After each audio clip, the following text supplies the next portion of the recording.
Kathy LeBoy. It's nice to have you with us. Thank you. Nice to be here. Maybe make this a regular thing. Oh, well. And welcome our guest, Jay DeMello. Thank you for coming. Where do we go from there? Public comments. Do you have anything to add to? No? All right.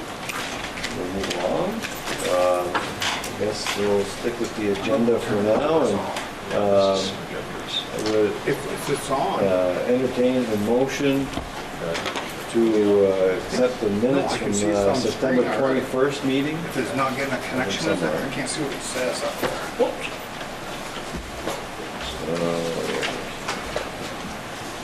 Do I have that motion? Status message. Motion by John, do I have a second? Your name tags in there, Richard, welcome. All right, John made a motion, I'm looking for a second to accept the minutes of the September 21st meeting. I wasn't here, so I'm not going to second it. Otherwise, it looked good to me. All right, Richard, would you like to second that motion?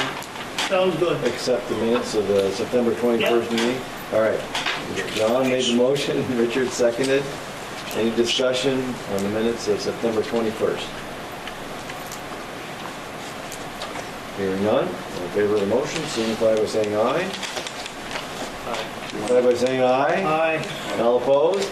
I'm going to abstain because I wasn't at the meeting. All right, Oh, she's also. certainly. That's, well, both meetings were sampled over there. Incomplete on the 21st?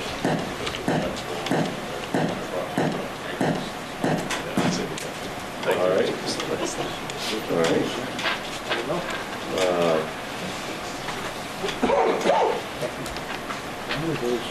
You saw the minutes, okay.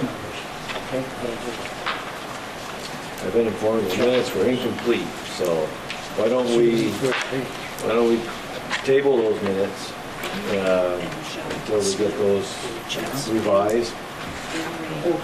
Which one's that then? The 21st. Oh, check numbers? well, what's wrong with it? There was some information that Jay had shared with us at that meeting. It wasn't recorded, so we'll revise those and we'll send them back at the next meeting. Okay. I do have minutes from October 4th, and that was a short meeting that we had during the SU meeting. So I would entertain a motion to approve minutes from October 4th. I'll move that. Motion by Don, do I have a second? Second by Eric, thank you. Any questions about those? Those were kind of short and sweet. Mr. Chair, I have some agenda amendments. Busy getting my computer up. Okay. I have 5 of them. All right, so you missed the opportunity for agenda amendments, so really, We're just rolling. you're out of luck. yeah. Okay, fine. Maybe we'll come back to that. All right, it's fine. Good evening, Daniel. All right, any questions on the October 4th minutes? Hearing none, all in favor of the minutes of October 4th, signify by saying aye. Aye. All opposed? Abstain. I abstain. Again, I didn't see it. 2 abstentions. 3 ayes. The ayes have it, motion carries. Now, you were saying something about agenda amendments? Yeah, I just want to show you where we've had to make some additions, or, deletions. First one is taking the parking lot safety changes off. Tonight, we need to do some additional research. It's likely it'll be on November. So you can see that I've deleted it up here on the screen. The second agenda amendment, taking drug and alcohol policy off. We need to do a more in-depth analysis, working with the Agency of Human Services and the school team. I'd like to be able to have a board member on it, so when we come to that, that will be an issue. The third one, where is it here?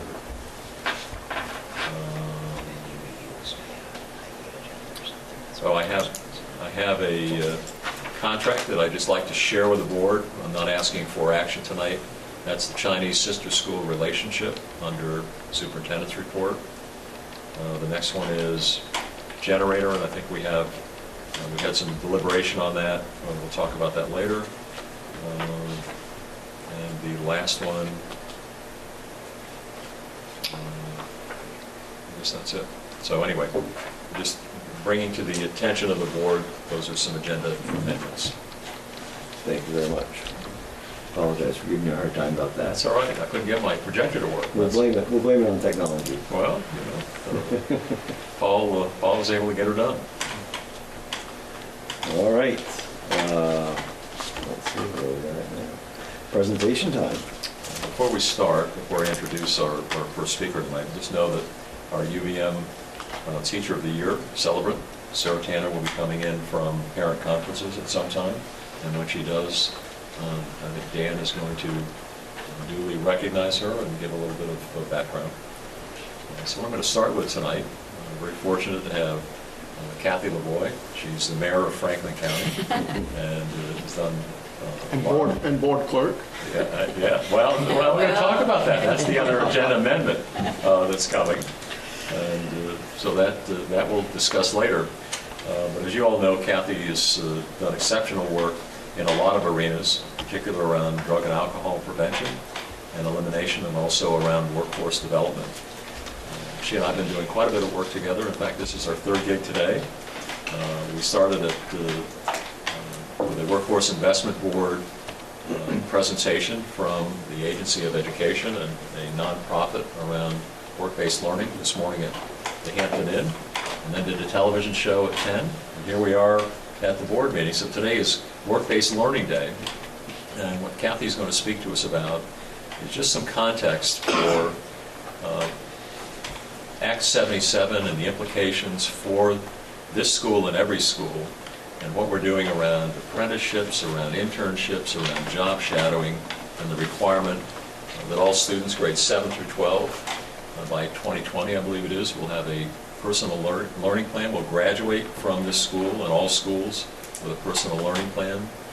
And really it's about the partnerships that happen with area businesses and the fact that we need to consider setting up a hub, and the hub is really about the schools have to do this law, businesses do not, and Kathy's role is very insightful. And we actually heard today Franklin County is kind of the leader of the pack in the state from all counties in what we're doing around helping students acquire work-based learning skills. So without stealing any more thunder, Kathy's going to talk to us a little bit about kind of where we are and where we need to be and the kinds of resources and information that we think will be helpful for you all to know more about. So Kathy, thank you for enduring us again today. Thank you, Wynn. Thank you for having me. And first, I'd like to apologize. I probably should have come before this board before now. I am busy doing a lot of stuff and just hadn't taken the time. But as Jay and Wynn and many others of you may know, I'm at the school at MVU a lot, engaging with the teachers and with the whole community and certainly with the students. I am the director of Workforce Investment Board for Franklin and Grand Isle County, and I've been doing this. This is my 11th year. I received a grant from the Vermont Department of Labor 11 years ago and created Franklin County Internships and Placements, working directly with students in all 5 high schools and both technical centers, as well as Vermont Adult Learning and Restorative Justice, and then other people with Voc Rehab and Weber and so forth. And have been fortunate with the support of incredible educators in this region and great businesses to have placed more than 500 young adults in various full-time jobs, part-time jobs, higher education, and training programs. Sometimes that's apprenticeships, plumbers, pipe fitters, welding. Sometimes it's directly into college. Sometimes it's a dual path. Sometimes it's directly into the workforce. And it's been an amazing experience. With the onset of Act 77, I knew back a few years ago that we would need to be changing the way that I operate, and certainly with who I operate with work-based learning coordinators, which every high school needs to have, Things have changed a little bit. And my biggest concern with Act 77 from day one has been that it is an education law, it is not a business law. And even though our businesses have participated in some various ways of work-based learning over all the years, between job shadows and some internships and tours and all of that, that they certainly, if tapped too many times, might be shutting the doors. And not that any of them have given me that indication, but certainly they have a bottom line to me and a business to run. So as a region, it's imperative that we be as effective and as efficient as we can be, not only for the businesses, but for the students, and make sure that they get the best experience that they can have in the easiest manner that we can do it for them.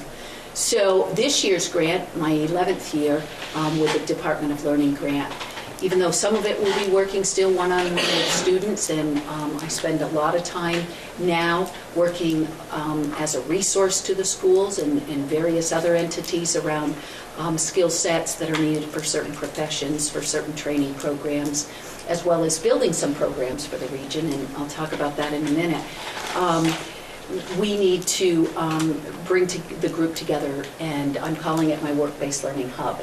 And so, in the next year, we will work to do a few things. I've always done tours into the businesses with kids and sometimes students. One of the first things that I did when I started this job 11 years ago was realize that certainly to do the best job that they could do, guidance counselors need to go onto a tour into businesses so that they as well could experience and see what's going on into the businesses. But now the tours, we're going to try to make sure that they're really open, that they're predetermined and set, so that teachers, work-based learning coordinators, guidance counselors, and kids will have an idea of when they're coming in the future. Before, it's very tough to build capacity on almost anything in Franklin County. So before, I would wait until I got a certain number of kids interested in a certain thing or a certain business, and then I would build out a tour. So I will start trying to build out those in advance and setting a schedule into various industries around the region. The other thing that we'll be doing, I've done panel discussions over the years several times, and the last couple of years just haven't had the time to do them, but that needs to become a focus again. So for the region, we will be doing a group of tours together. My attempt is to do panels, is do a multi-industry panel week, the week of February 5th, I'm hoping. So CCV has agreed to open their doors to us in multiple classrooms, and we'll set up panel discussions of various industries and have the various schools sign up students, or students sign up themselves, truck them in and truck them back, and basically that'll be a logistical nightmare for me, but it'll get all of that done for kids within hopefully a day or two, depending on how many businesses and where the interest is. So we'll be doing an interest survey for that. What grade levels will you be covering? That typically, actually, we haven't talked about that. I mean, typically I stick with the 11th and 12th graders, but as we know, work-based learning experiences start Middle school. And should start long before then. Again, what will be the issue is how much capacity do the businesses have and do I have? So until the full implementation of all of those experiences get into the lower levels, we're going to have to focus on the back end for a little bit, I believe. That said, one of the other things that I'm doing is I will be doing a STEM tour, and that will be for educators that are in the math and sciences that are throughout this county and Grand Isle County. So Wynn and I talked today about that. I've been fortunate to have regional planning give me a VISTA volunteer for a while, and she's amazing.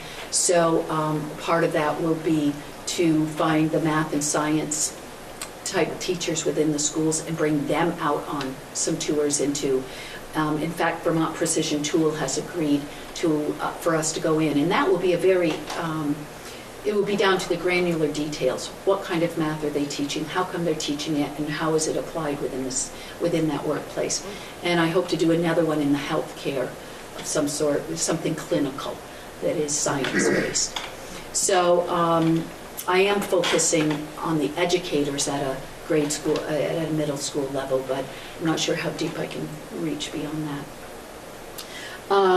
The Career Expo is coming up on its 20th year, unbelievably. So we'll be doing the Career Expo this year, and we are having conversations about how we launch that. How do we make that more valuable? Certainly kids and most of us are not finding our jobs through career expos. We're finding them online and in some other measures. So we've talked about doing a Maker Day. We've talked about a host of things, but we'll close out our Career Expo this year and talk about things in the future. The other thing is that it's difficult to talk about about workforce development without talking, unfortunately, about substance abuse. And so I am the chair of the Swanton Enhancement Projects Task Force to reduce substance abuse, and it's kind of taken on a regional scope. I will be holding a prevention forum on November 8th here at MVU. Thank you, MVU. 7th, isn't it? Is it the same Yeah, night as ours? yes, November 7th. Yep. It is, my apologies. I don't know why I wrote the 8th, because I have another forum on the 8th. On the 7th, and that will have Jolinda LeClaire coming in from the state. She is the state's director of prevention policy, and she will be one of our keynote speakers about what the state is doing in that realm. It will close up with Commander Prouty from Project Vision coming back from Rutland, and their incredible community group that they have there around substance abuse. And in the middle of that, we'll have a regional panel with regional experts talking about what they're doing in prevention. Dr. Hawk will be there, Dr. Chipinelli, Beth Crane from Caring Communities, as well as Heather Nicat from Prevent Child Abuse Vermont. So that forum will be coming. It is those type of things that may or may not directly seem to belong in work-based learning, and yet when we're preparing our kids for the workplace and to be the best that they can be, we certainly have to have those conversations as well. So that is the hub and just some of it, and it continues to grow. I hope that over the years, and this is not a quick thing, but that it will be a web-based tool as well. I hope that we can have examples on one place in which young adults might go at one sign-on level and look at what actual job descriptions are of a machinist at Vermont Precision Tool or a nurse at Northwestern Medical Center, that they may be able to see their resume examples and cover letter examples, that we may be able to post internships that are open for business. In another location, we could have educators sign on that list those people within the businesses that are to be contacted for those work-based learning experiences, as well as possibly employers at the same time that they're feeding to monster.com, that they feed to Franklin County Jobs or something, whatever this site is, so that it's more accessible and becomes known for even those kids that are outside of school. As you all know, we're about 20,000 people short here in Vermont for all of the jobs that we have, and that's on an annual basis. So there has to be some other measures taken, but certainly if we can attract and keep our young adults here, it's the best for all of us. And there's some great opportunities here in Franklin County. So Have you, excuse me. Yes, sure. Have you worked with temporary agencies? Yes, in fact, they are here on my hub. I have worked with ADECO closely. The manager here regionally has moved over to Barry Calabo, so I'm forming new relationships there. But we have a couple of measures that we'll be working with on them. And one of them was the other thing I've received with Community College of Vermont, a Northern Borders grant for their portion is about $170,000, and that's a 50-50 match, so it's over $340,000 to create an advanced machining and certified production technician, as well as a kind of a manufacturing and work Workplace Readiness 101 process for the region.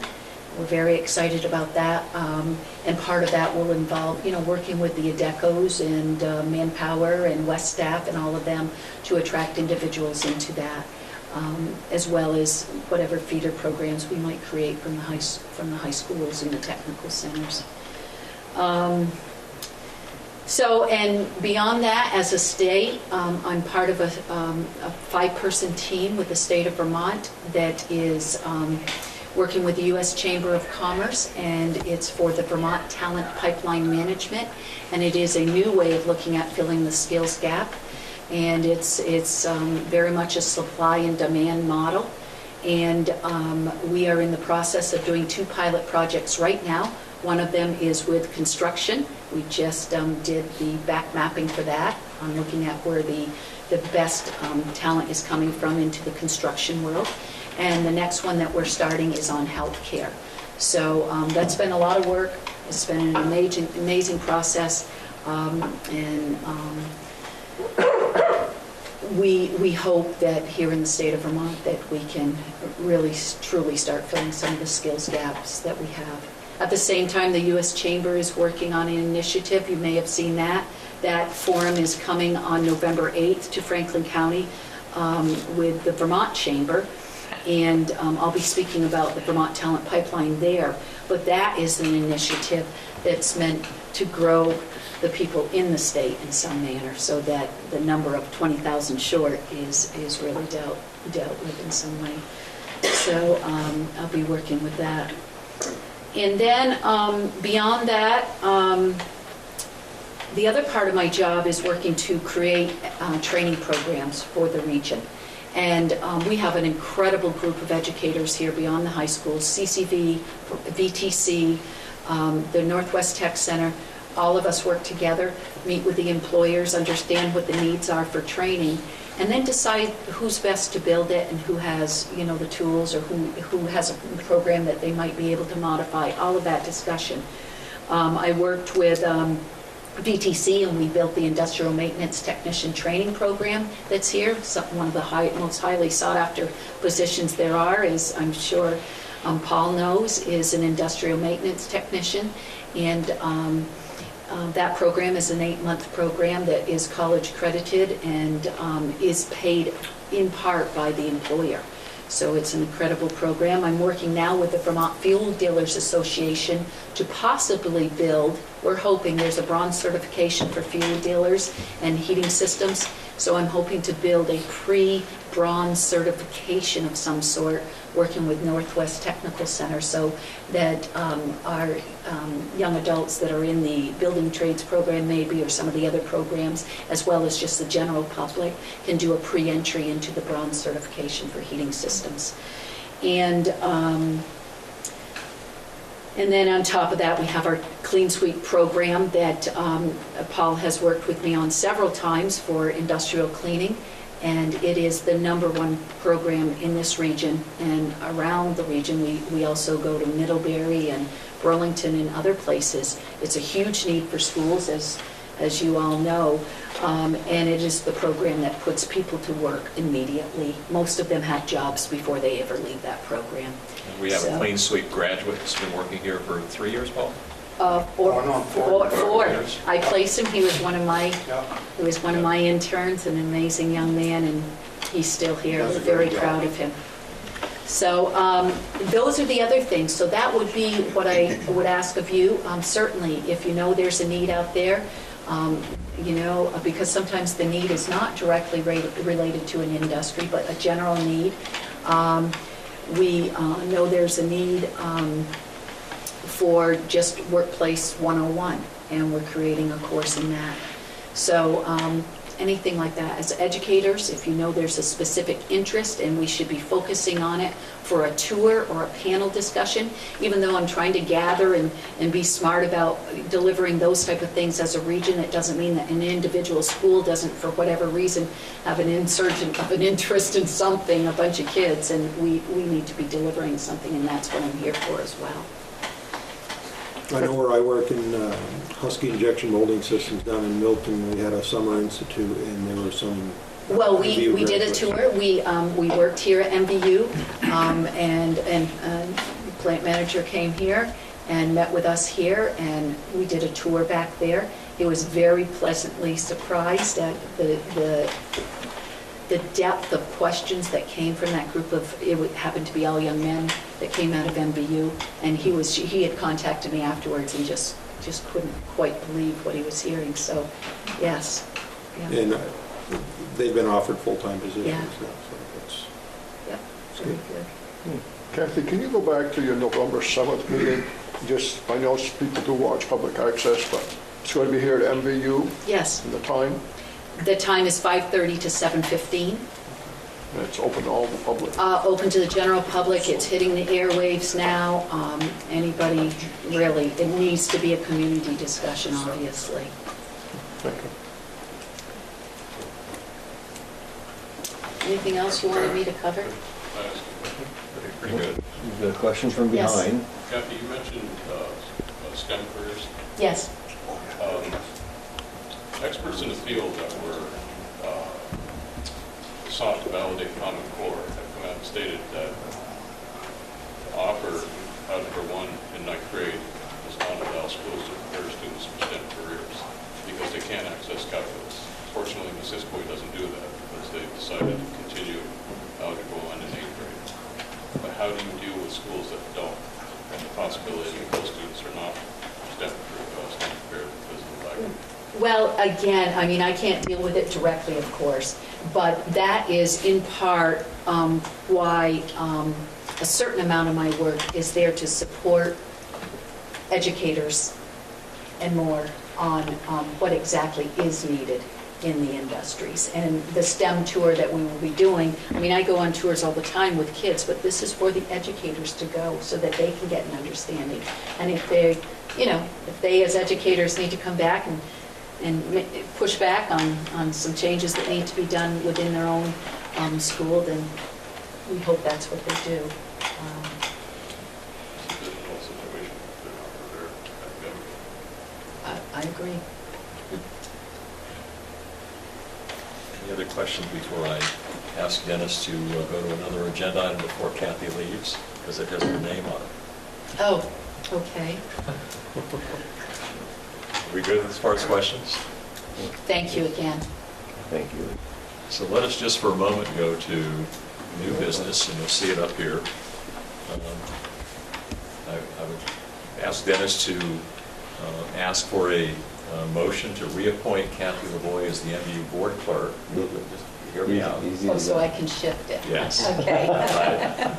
Kathy has been the board clerk for many, many years and has done superb work counting votes and making sure that everything is kosher during town meetings, and has asked to step down. What is in order tonight is to have the board reappoint her for now, and because she's got a conflict on November 7th, which is the same day as our Act 46 vote and our MVU Capital Reserve Fund vote, she can't be in two places at one time. So the good practice is you never let anyone out of a job until they find a replacement, and she did. And so the second part of that you'll see up here is to temporarily appoint Kathy Fournier. See, it's always good to have a person with the same first name so that we can continue with the continuity. Might be a different spelling, but we can overlook that. So Kathy Fournier, through Kathy Lavoie's good work, has agreed for this one time to be the clerk for the November 7th vote. And then we need to recruit a permanent board clerk prior to the March town meeting, where we'll need someone else rather than either of the Kathys. So it's really a two-part motion. Right, and that will have to happen. We'd have to appoint someone before the end of January. That's right. Before our warnings, reports and warnings are all out. So Kathy, I figured as long as we're going to be talking about you and you're already here, we Yeah. might as well wait this out. So, all right, I would entertain a motion to reappoint Kathy Lavoie as MVU Board Clerk. Do I have that motion? I'll move that. Motion by Don, I'll second it. seconded by Greg. Now, I don't know if we need a whole lot more conversation about it, unless Kathy has something she'd like to No. add. You've loved Just don't every minute. forget, just don't forget the next one. I think, no, if there's no more discussion, we can No. end it right there. But I know you've loved every minute of it. I have, And- it's, I do have some comments after, but I'll let you get through your votes. So I guess at this point, since Kathy is looking to get out, we'll keep that in mind as we vote on our motion to reappoint. It's going to be hard to vote not to reappoint. Or do we just expect? And now you have to do a formal motion, you do know that, to appoint Kathy. Yeah. Right, Okay. right, I'm fine with that. I'm just wondering how we vote on this motion. I would, I think, pull it all into the same motion. Okay, I see. So the motion would be to reappoint Kathy and temporarily appoint Kathy Fournier as the clerk for November 7th vote. Okay. I would accept appointing And then- Kathy Fournier as temporary clerk. And then continue on. I guess to make it as one motion, continue on and with keeping in mind to recruit a permanent board clerk before March town meeting. So that would be all one motion. So We need a motion to keep in mind. Well, Probably not that not that far. word, yeah. I'm not going to put the recruit in. That's up to you. Chair of the board, that's his job. All right, so we'll go with that for the I'll accept that also. First two lines, So, okay. Just a second. all right, Would be good. I'm with you. all right. Is there any discussion, clarifying, or anything on that since we, I think we did a good job of muddying the waters there? Yeah. But if there's no further discussion, all in favor of the motion to reappoint Kathy Lavoy as board clerk and temporarily appoint Kathy Fournier as clerk for our November 7th vote, signify by saying aye. Aye. All opposed? The ayes have it, motion carries. And I'd like to personally, on her exodus, on behalf of the board and the school and the voters of actually all three towns, thank Kathy for her exemplar work over the years. Appreciate it very much. And Thank you. Thank you.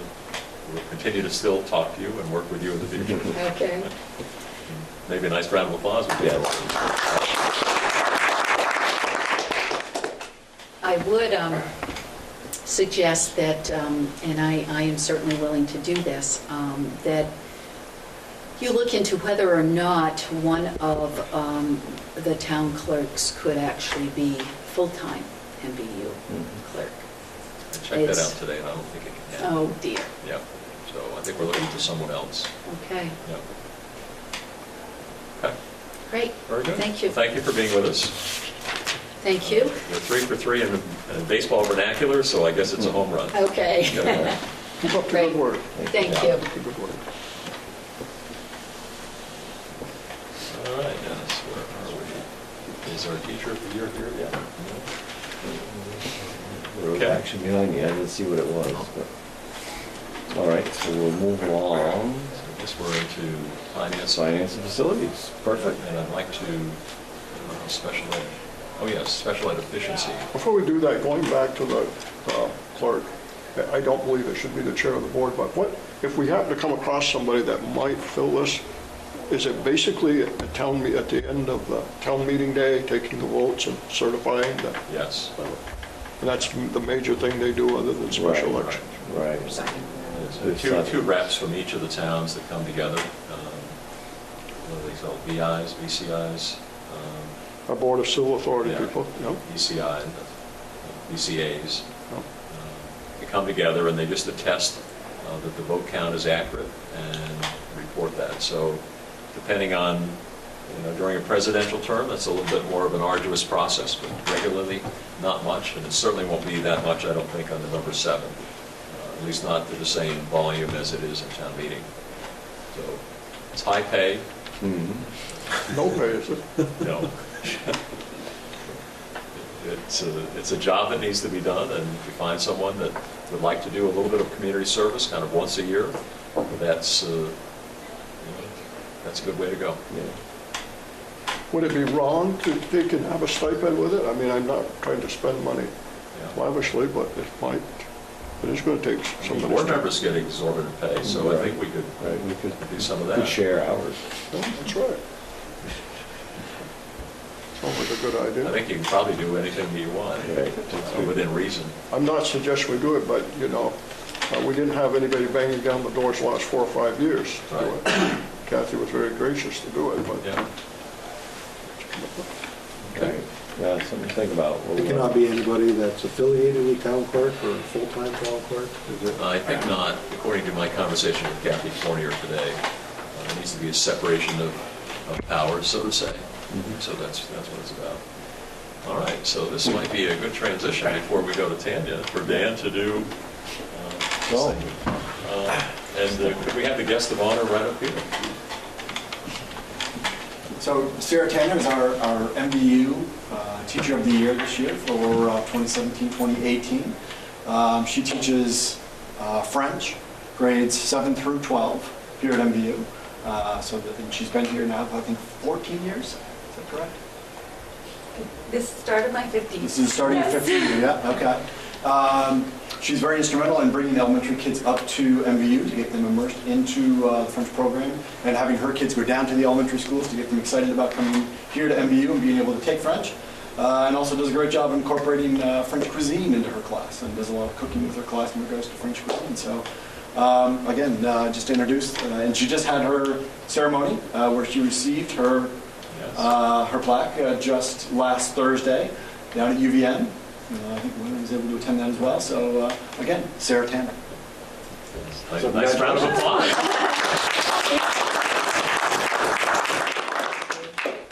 And it was a great ceremony.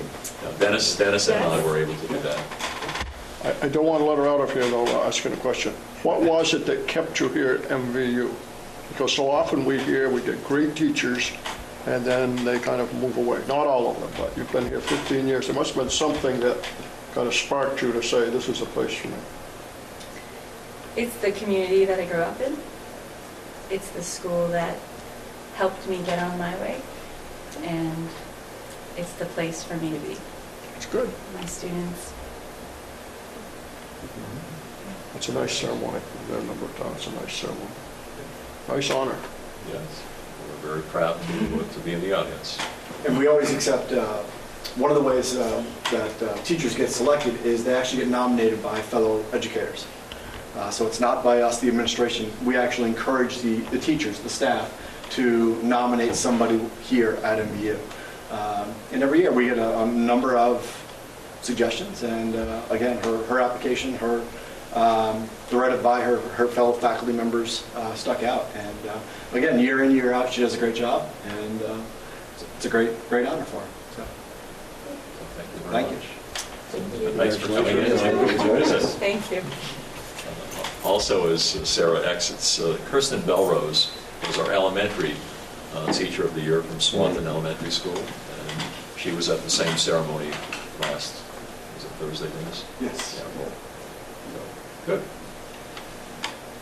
All right. So, now, let me, I think, Dennis, we're set for the special education efficiency discussion All right, under this. all right. I noticed that Tanya joined us, so I Yes. figured that probably had something to do with that. Yes, it does. So let me give a little kind of backstory and context here.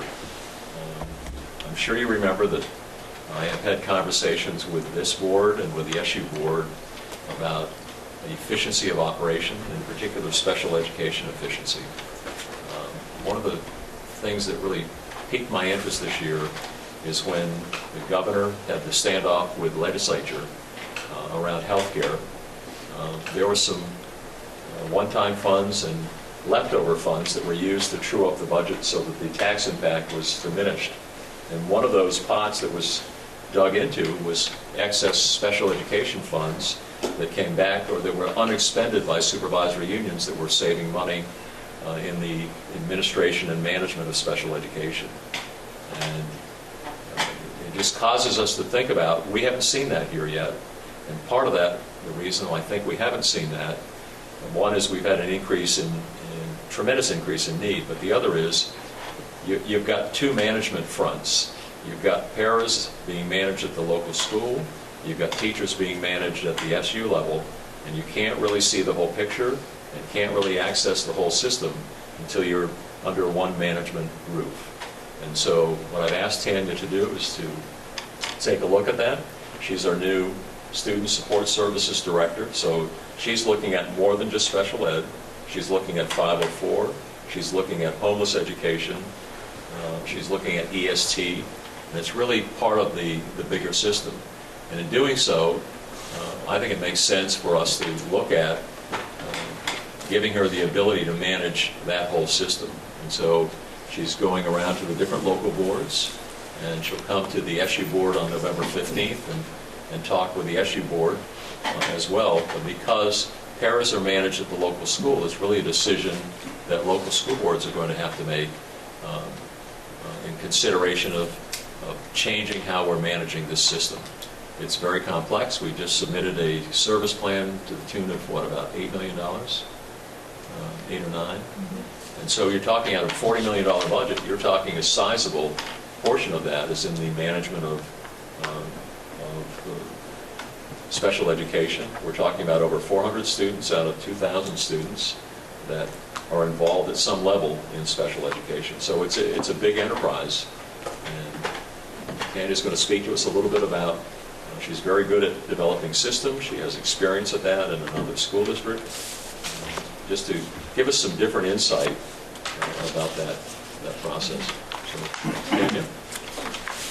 So I think, as Wynn said, right now we have paraeducators being managed in each of our various buildings. And so what that means is that building principals are currently responsible for sort of hiring, recruiting, retaining, supervision, evaluation, even though the special educators are day-to-day supervising, and they sort of have a partnership role around supervision evaluation.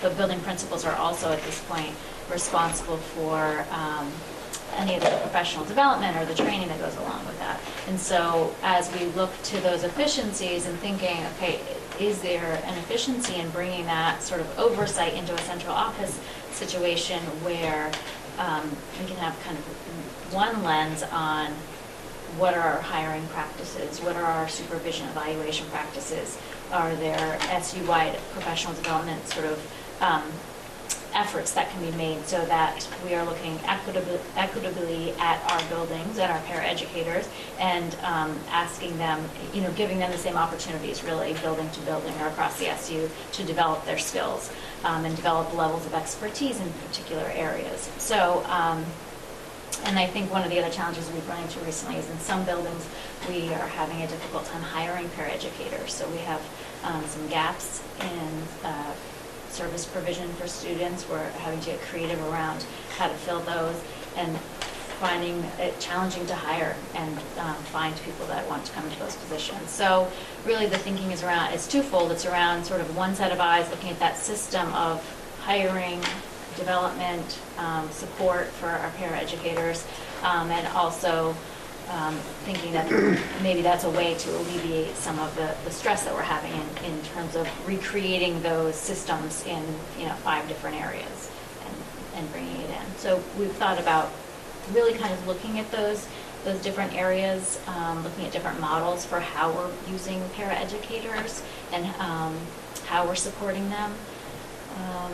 And just thinking, is there a way to make it more efficient, really? So we're in that exploratory phase, I would say, right now, and looking at the research, looking at what other maybe districts are doing or have done,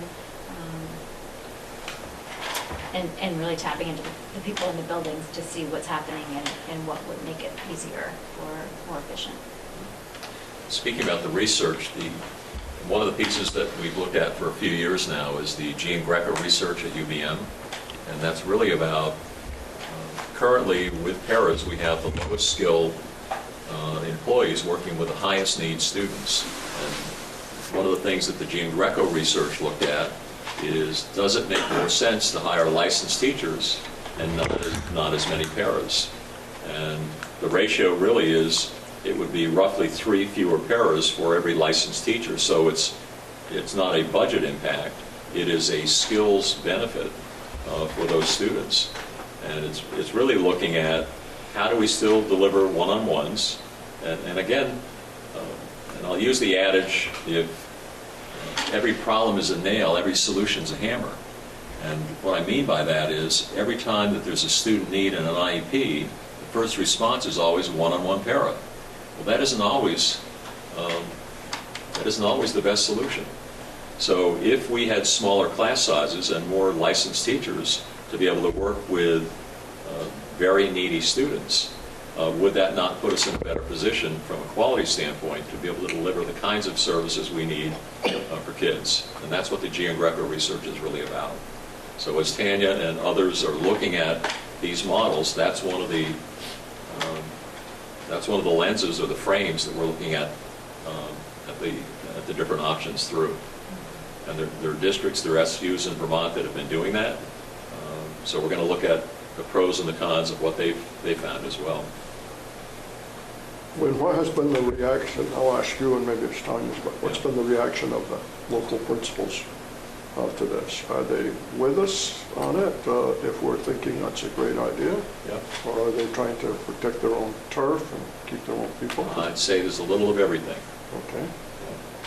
We're not 100% on board yet. We're continuing to look at what all the options are. It's really easy when you don't know what some of the benefits might be to be able to say, leave it alone. We really need to, in a problem-solving mode, look at all the options and then make a decision. Some schools have been highly successful doing that. They have. They're good models in the state. And long before Act 46. Oh, yeah. They had done that many years ago. 20 years ago, some of them. Yeah. And I think part of what we're talking about too is we think about what are the options for centralizing that. We're also thinking, what would it take to get there? So if we said, okay, ideally that would be a good move, what are the steps in between, or what do we need to be thinking really intentionally about in order to get there, so that we don't do it and then we're thinking, oh, well, we forgot about this or that, so we're trying to think sort of intentionally about all those steps that would need to take place in order for people to understand the system that's in place and understand what it means to be centralized, right? What responsibilities would be centralized, what wouldn't? We still have at least 2 schools that haven't fully filled their para-employment needs yet. We're backfilling that with other resources, but not in the way with this model that we'd like to. So it has been difficult, even with the increase in hourly wage from the last negotiations, to be able to hire the workforce that we need. Now, are there any thoughts on how centralizing would help that situation? I don't think centralizing is going to help that, but I think if we centralized and the decision was to have fewer paras and more licensed teachers, we seem to be okay in the teacher side. It's never easy to hire special educators, but we have filled those needs so far.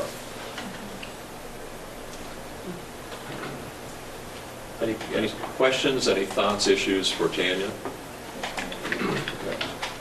couple of years ago, when you centralized professional staff, was there a lot of savings, a little bit of savings, or no savings? I can't answer that for this SU. I wasn't here then. It's hard to say because the student numbers and the student needs were a very dramatic increase last year. Yeah. If you recall, 2 years ago, from the transition of the prior spring to the fall of 16, we had, 40 additional special ed students throughout the SU. Now, we haven't done an analysis of kind of a cost per student issue. That's a little hard when some special ed plans cost $25,000 and some cost $50,000 and some cost over $100,000. So, Jay, it's hard to say with any. What if you, it may be a little taxing to come up with some kind of a concept whether it was viable for doing something like that in the first place. I mean, it would seem to me to be simple to look at the money that was generated by those IEPs that you're saying, up to $100,000, which is mainstream block grant funding, extraordinary reimbursement costs, and all that. So you should be able to be in a fairly reasonable position to make a decision about whether it saved you a lot of money, or a little bit of money, or no money. We'll look at that. So the reason the obvious reason why I'm asking this question is, are you going to save any money with centralizing the, that's one issue. One of the favorable issues is that it may increase the quality of the services by having it. So it's kind of a mixed bag, but I'm just kind of curious whether there's actually any savings. Right. Okay. Especially for new board members, we get 57% of the cost of the delivery of special education is reimbursed by the state. If that bill goes more than $50,000, anything between 50 and wherever, we get 90%, and that's the extraordinary reimbursement. So there is a way to, in broad terms, look at our cost per pupil in a very rough way. You have to include Medicaid reimbursement. Yeah. Yeah. So we'll take a look at that. Tanya and I will put our heads together and try to present to you in November a rough assumption around if we were to do it on a cost per pupil basis, what that might look like. Becky will have a lot of insight into that. Becky and Laura. As you said, different programs have vastly different costs. Yeah, it is, and so it's as I say, it's a very rough assumption and approximation, but it's better than not having anything. So we'll give it a shot. I made a note here. Okay. Any other thoughts? Any other feedback for Tanya? Yeah, under the centralized model, what's the process of deciding where the resources goes if there's more demand than resource availability? So I think part of that thinking is around consistency, right? And the consistency with which we're making the decisions around when would we add an additional staff member? When does a child need that level of support?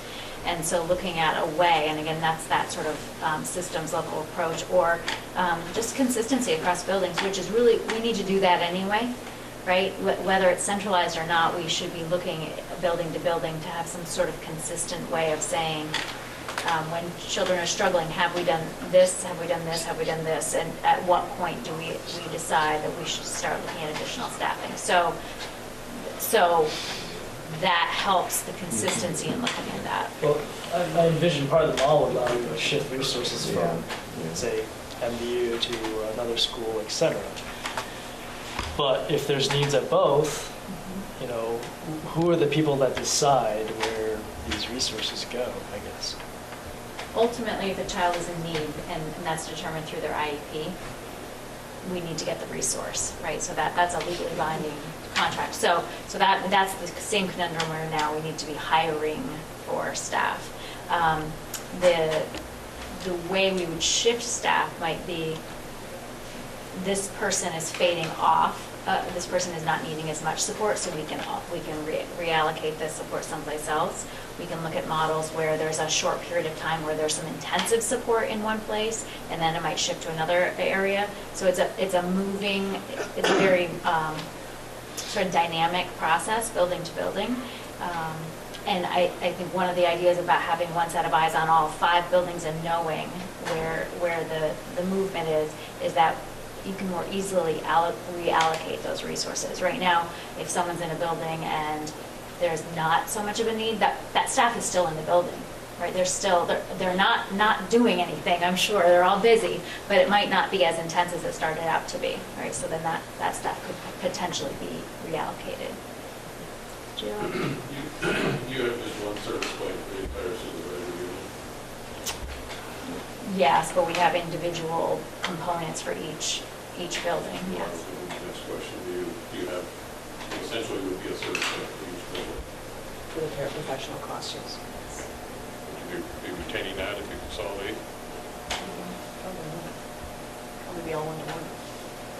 Right, it was the same thing with the special educators, they'd be under one. Right now, we figure that out per building. You have one service plan for all the schools in the district as opposed to one with, by the same 4 satellite service plans. We still would have the individual plans for all the other pieces that go into the service plan, but potentially the staff would be calculated into the one SEU. Yes.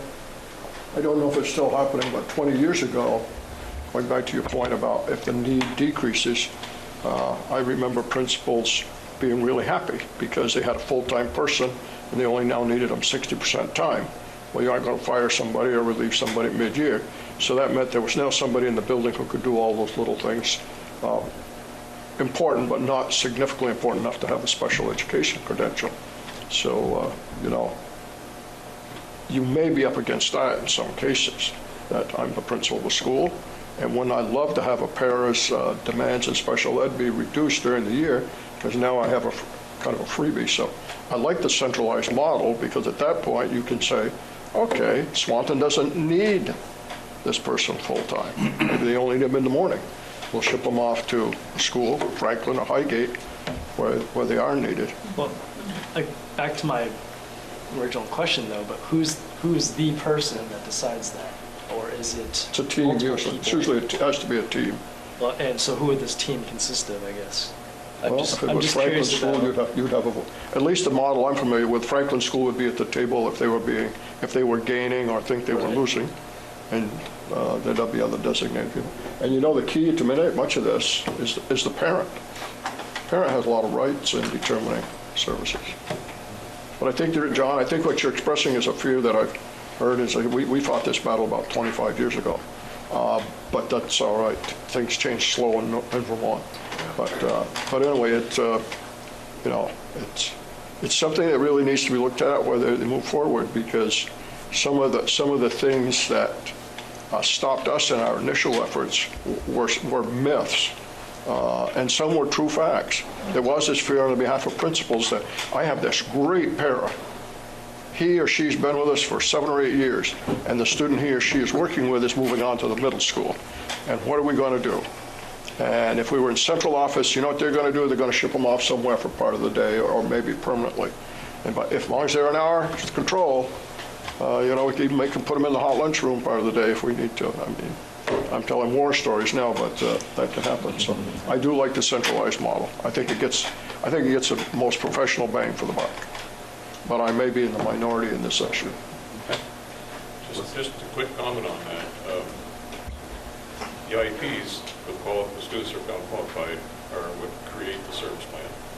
Describes the services that are needed to meet their needs. Please call extension 148. Kind of follow up on what you guys are saying. That was one of the reasons why I asked the question.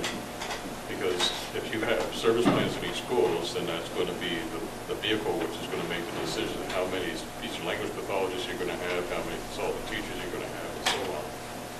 So it would seem to be, even though you're consolidating this into the supervisory union, it would still be a need to have that service plan include those details.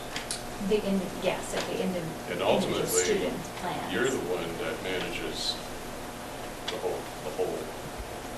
That's the director of special education services. It's currently happening anyway, isn't it? Because you get resources going, working in both MVU and Franklin. Thank you, Don. Paraeducators? Yeah. We have some OTs, our PTs, SLPs that work so we do have some staff that are not just building specific, so they might have a part-time in one building and part-time in another, yes. I imagine it would be managed similarly. Yeah, right. I mean, ultimately, IEPs drive what happens for that child, right? The system is responsible for coming up with ways in which those teams can make decisions that are consistent with ways other teams are making decisions. And as a special ed director, I would weigh in on those conversations and monitor that. So, and with building principles, there's a lot of give and take and collaboration around that, right? So, it has to be. Particularly in this case, I think those are those pieces around, if we do move in that direction, what are we going to say as principals and central office staff around how we're going to manage this so that it doesn't end up being like, oh, yes, we're going to take your resource and put it in someplace else. It has to be well thought out that way so people have a say in what that system looks like.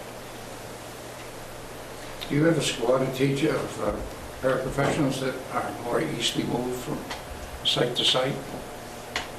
I don't know. We have not gotten that far in terms of looking at what, or are you talking about people, the actual people who would be willing or wanting? Yes. I don't know that at this point. We haven't looked so much. I mean, some of the thinking is, you know, if a particular group of paraeducators, say, were to develop a pretty high level of skill in a particular area, that might be a team that can help some students in one building and also then take that expertise and go to another situation if there was a new situation and they wanted to help, like sort of all hands on deck, or bring in those people with the skill set, right? So potentially people that took on those roles would know going in, yes, I'm getting this training, I'm going to be somewhat mobile, I'm going to be able to help across the SU. Those are just ideas, though. We haven't really played that out. I haven't seen that happen, but we've kind of played with those ideas about how could it work. With the current consolidated model, with the professional staff being hired from the supervisory union office, if it, for clarification purposes, if it should be determined that a school needs another consulting teacher, it would be your responsibility to come to the supervisory union board to make that known. Is that correct? I believe so. We don't have that happening. And I think that's part of the thought that is from the legislature that brought this to the supervisory union level in the first place. You're really the point person that brings the requirements of additional staff for the reductions in staff and so forth based on the services that are identified in IEPs. Right. Yep. All right, are there any other questions for Tanya while she's right here and on it? And I think that's going to be the end of questions about that. Okay. Thank you very much, Tanya. You're welcome. Appreciate you coming. She's making the circuit There you go. over the couple of weeks here to do the 5 boards. And I do want to backpedal a little bit. I think our meeting got kind of started off on a little bit of a hectic note, and I was hearing the word support going on and on. I realized that we're wearing these nice purple ribbons for support, and I meant to mention that at the beginning of the meeting, and I guess it was a little hectic and kind of slipped my mind. So if you want to take that and run? I will. I think board members, certainly administrators, know that we've had a tough last week or so here, having lost a student who passed away. And today, Lindsay Didio and the cheerleaders put together purple ribbons, which are commemorative of summer's favorite color. And staff are wearing those ribbons tonight, and will be wearing them tomorrow during parent conferences. I think it makes sense to just take a moment of silence, and think about that any time that we lose a staff member or a student, that it's part of a much larger family. So if we could have a moment of silence, I think that makes sense.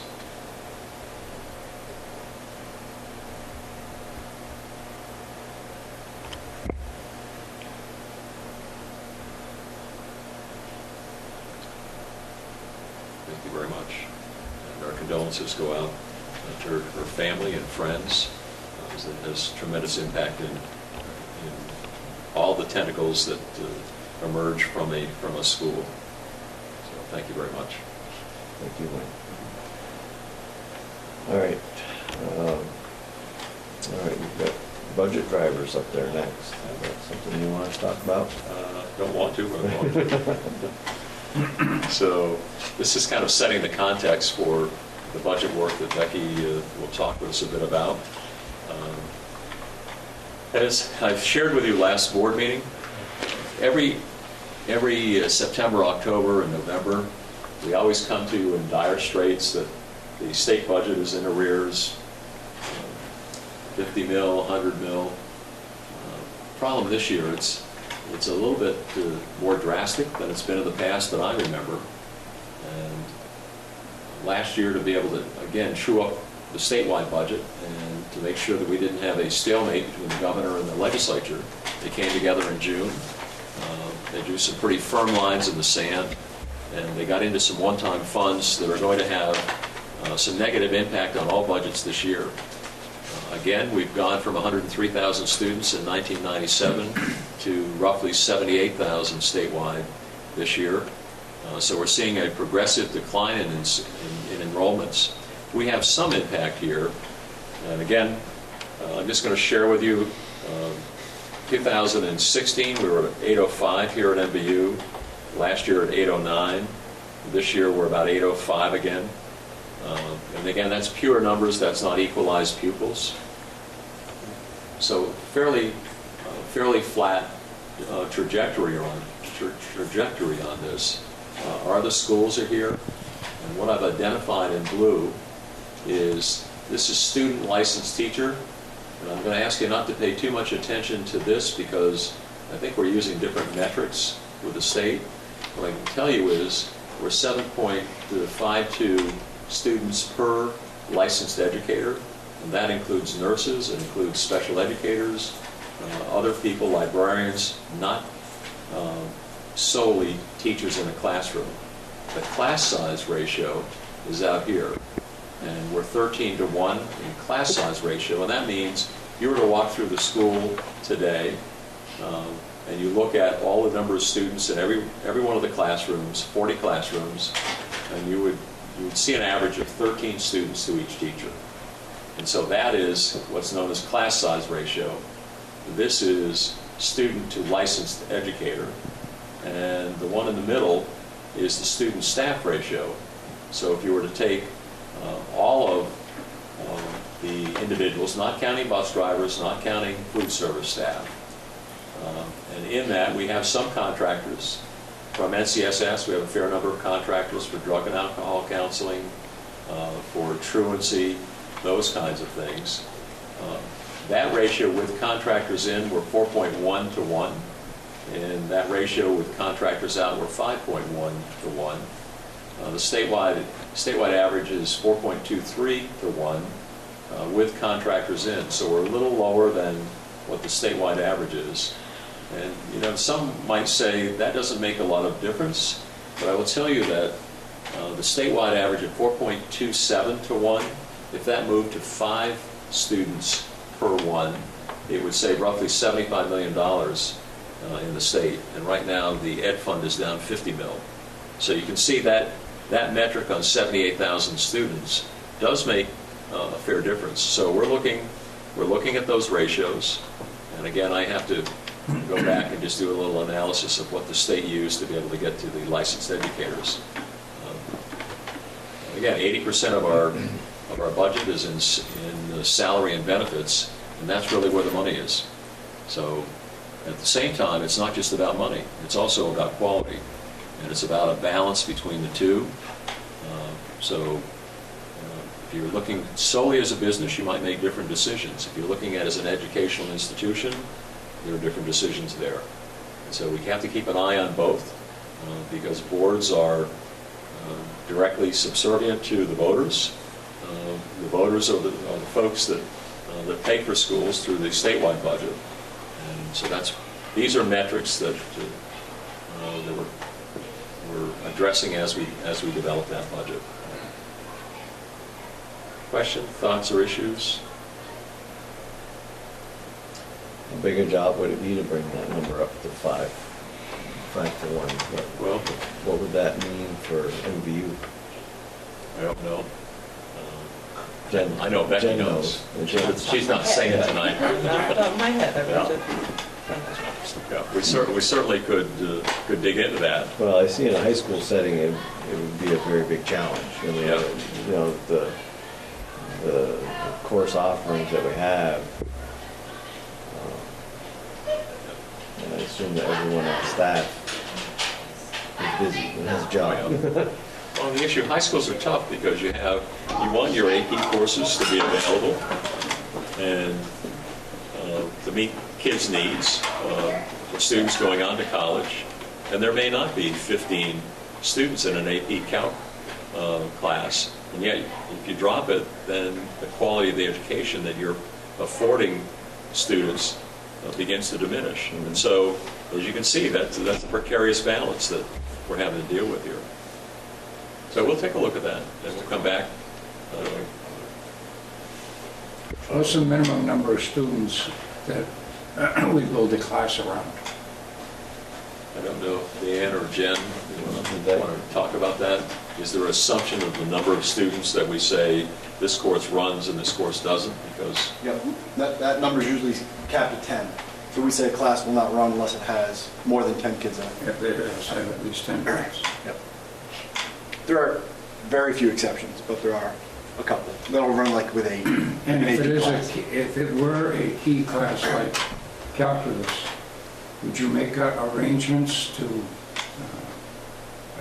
offer our calculus maybe off-site to the students the 9 students that want it? Or online or something. Yep, yes. Yeah, I know there's a number of students who will be looking to take it this coming summer as well. The pre-calc will be taking it this summer as well.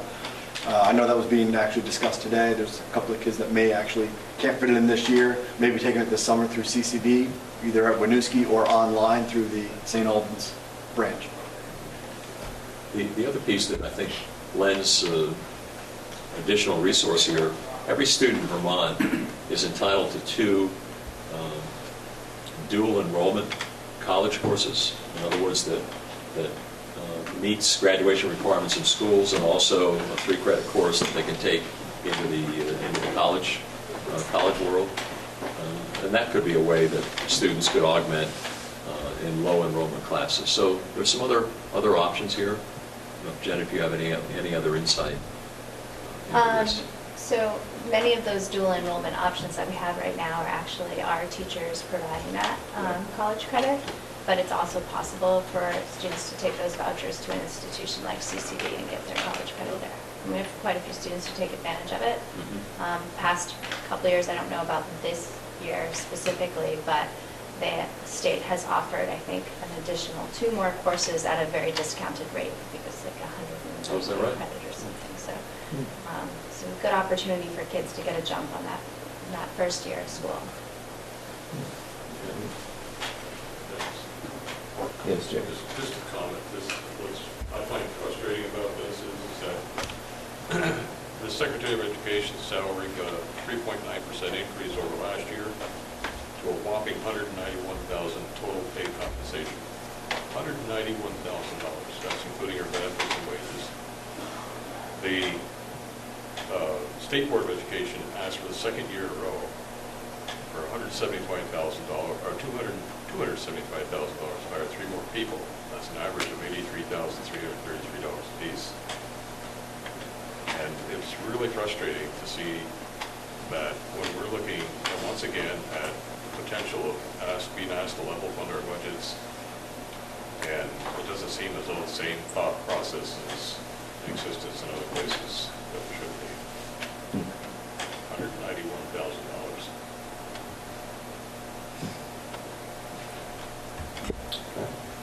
We're ready to go.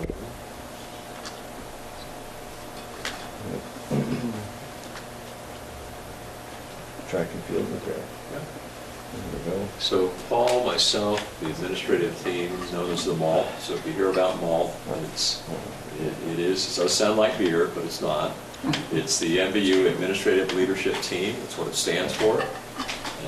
We meet every Monday morning for an hour and a half as a team. And remember, this is the team that replaced hiring a principal. I will tell you that I think it's going really well. It's opened up some very, very nice communication lines. It's called distributive leadership. The principal's role has been shared over a number of people, but for that to be successful, there has to be that ongoing communication. Hold on, guys.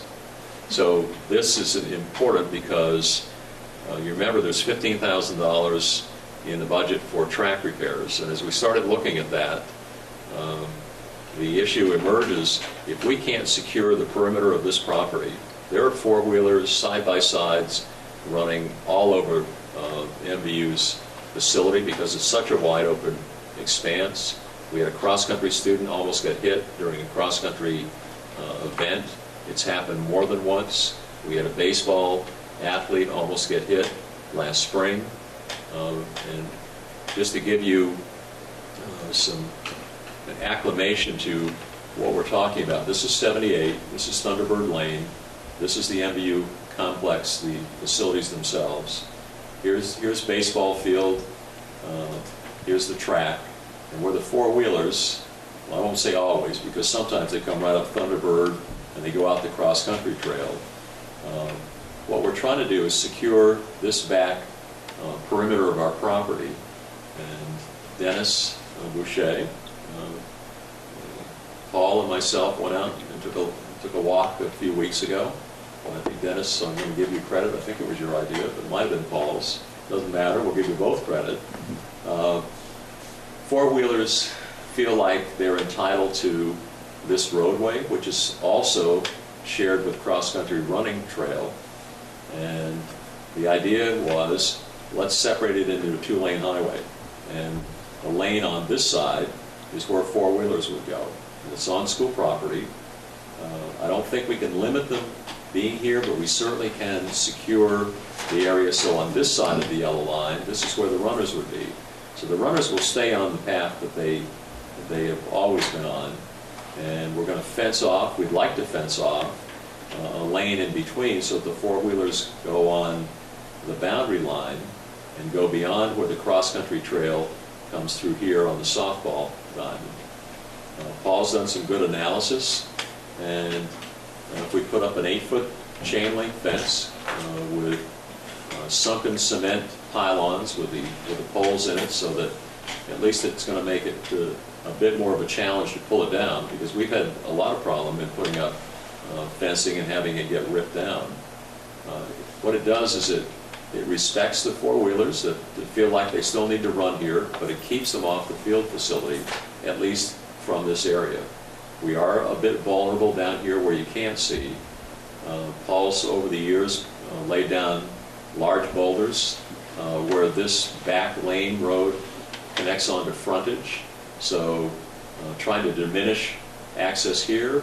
There's another access point with an old road right here by the station and the store on this side of the interstate, where they come through and access this road. This is the road that during graduation cars exit. We've looked at having buses go down here. That's a story for another day.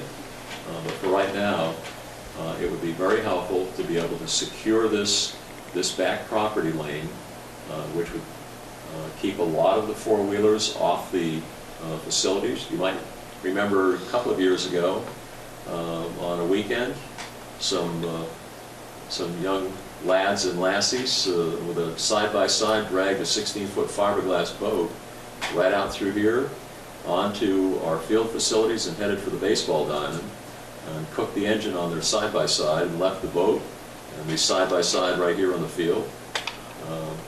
So it happens. That side-by-side had a vehicle identification number on it, so it's pretty easy for the police to track down who owned it, and there were consequences.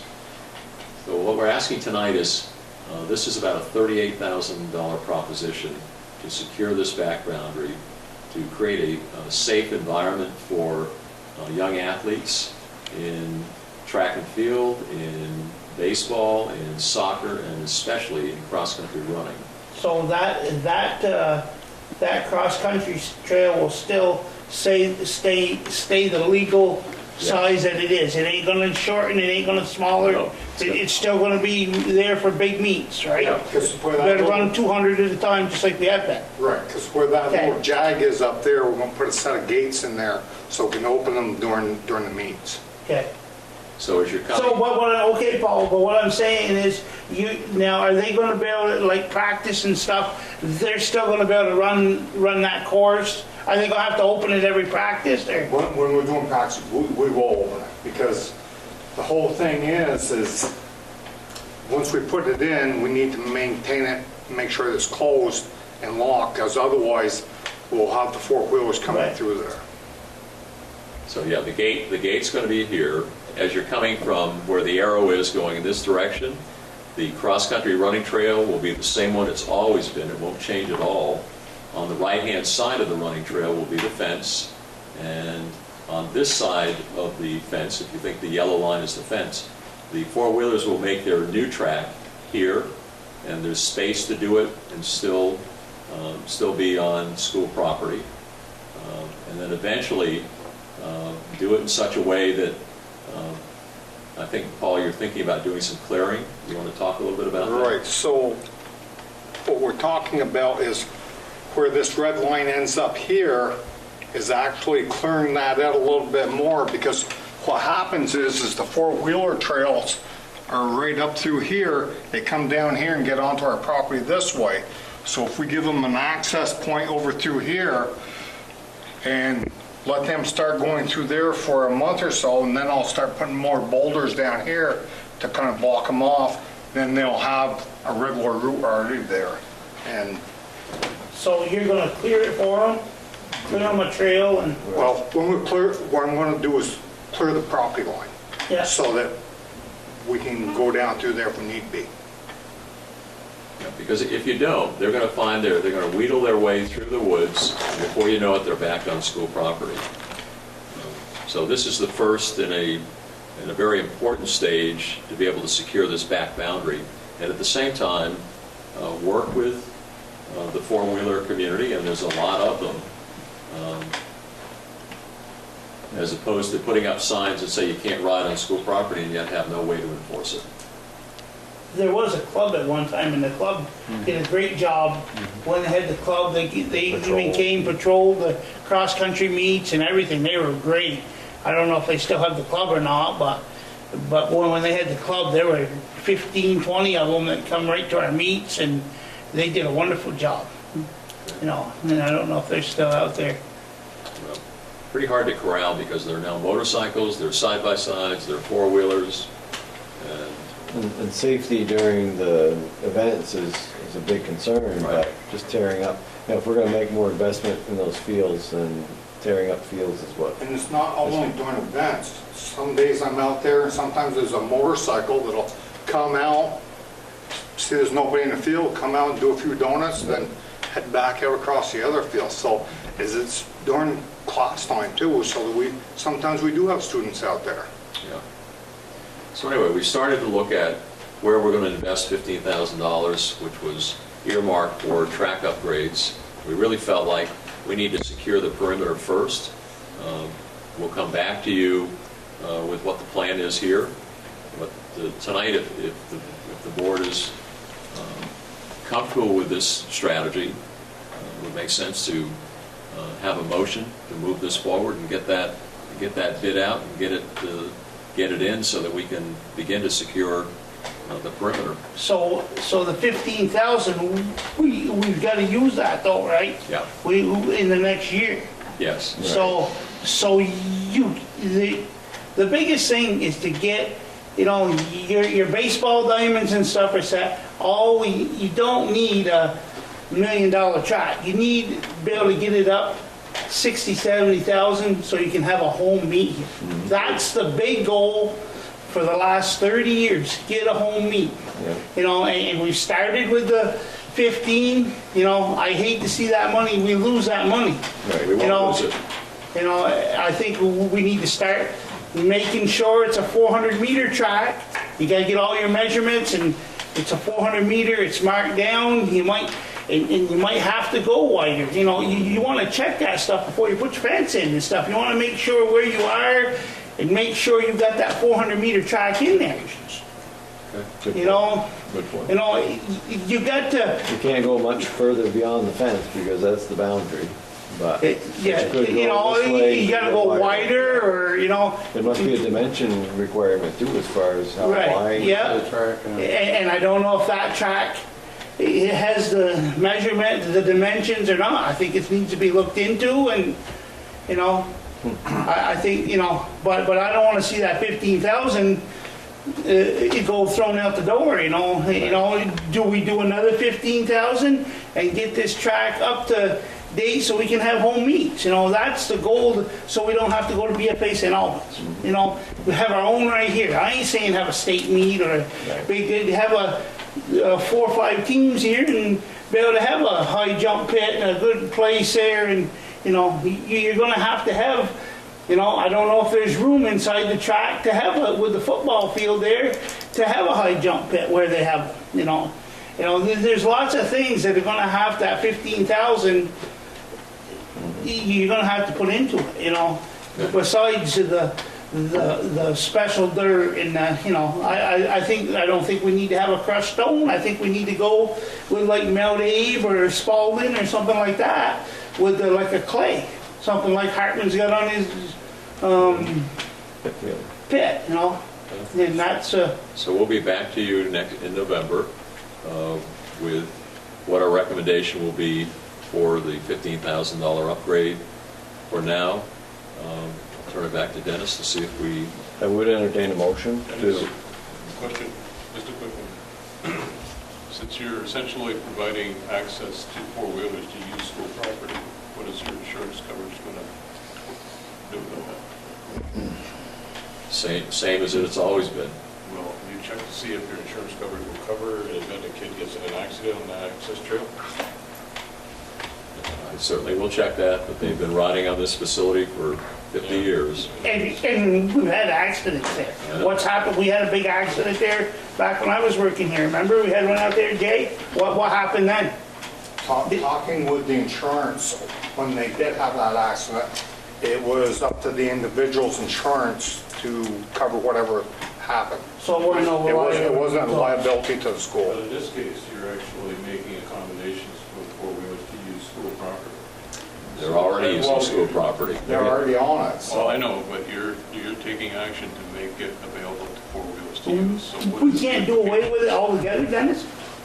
the trail. The trail for the four-wheelers and I put a think- fence to keep them off it completely. Well, we talked know? about that, and I think that's when we're gonna have problems with people ripping the fence down and cutting through the fence, and that's why Paul's talking about continuing the trail out towards frontage, so that maybe some of these four-wheelers and motorcycles are gonna say, well, here's a trail, let's take the trail, because they really wanna get from one side of the property to the other. That's our hope, and, I'm sure there's some that wanna go out there just to go out there and do damage, but some are just riding there because that's the way to get through.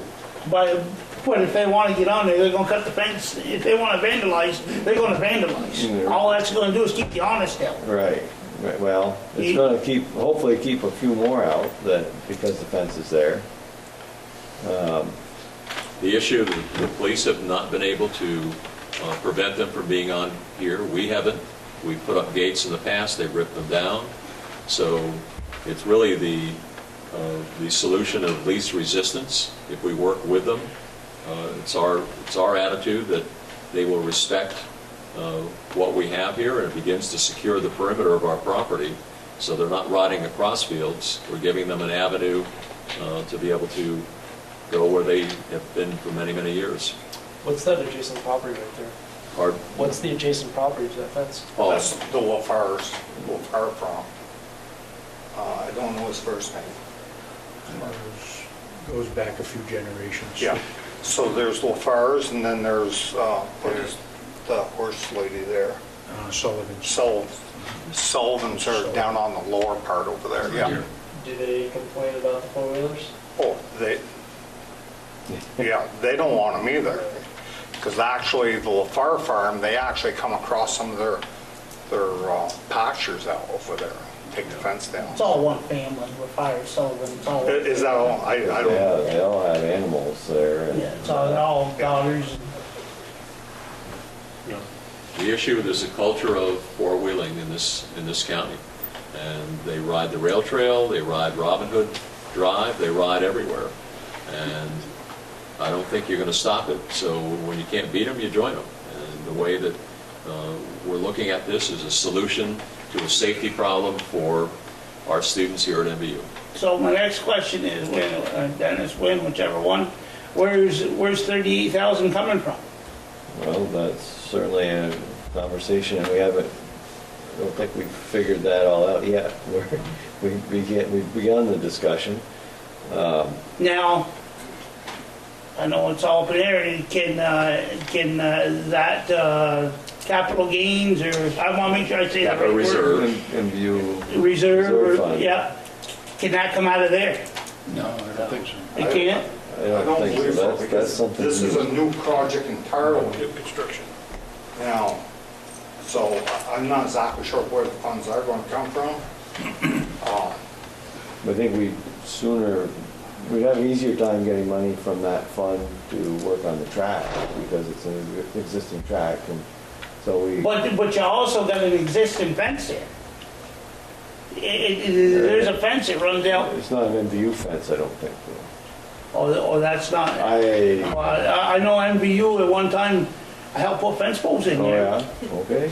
There you I go. don't know if that counts. I assume, well, We haven't done anything in 13 years, well, fires have been keeping that Yeah, up. but back, I know, one of the building and grounds guys and I put a fence out there, put fence posts in so the beef cattle won't come across. So I didn't know if that was part of ours or. I know Would be a about, bad idea, we could serve them up in the kitchen. There was a lot of, they were doing some damage out there one time, there were much of the four-wheelers. there were some four-wheelers. I know a little bit about fence viewing, and there's, if there is a continuous fence from one end to the other, then the rule of thumb is you stand facing your The fence right. on your property, everything half on the right Right. is yours. So, but I don't know if this situation would be the same.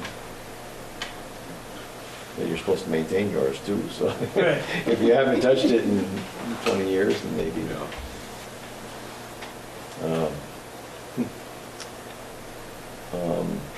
All right, did we, how close did we get to making the motion now?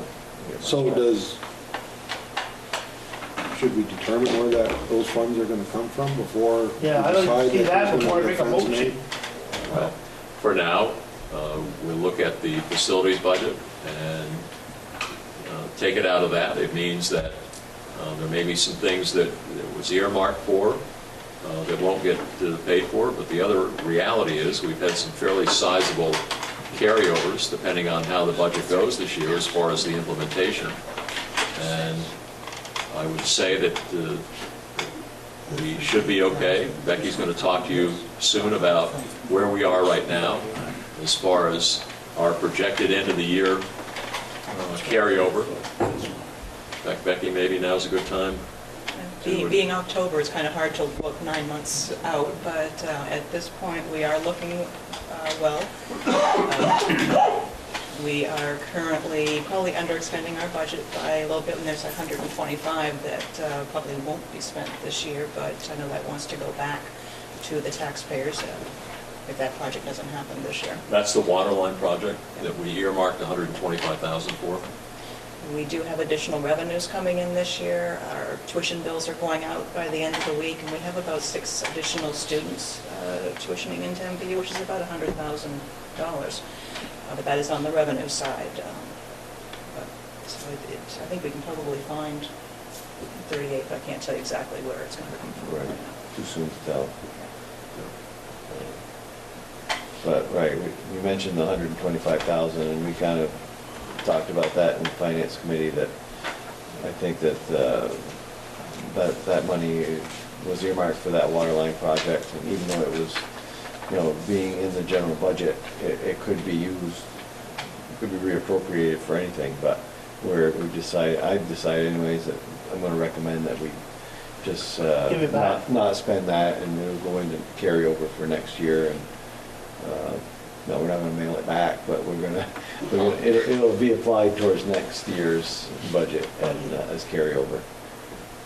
So, That's a good idea. so that's gonna be, that'll be one of our talking points in February when we have our meetings, that we did not spend that 125, and here it is, going back in as carryover. Now, there's a possibility that water project could happen next year.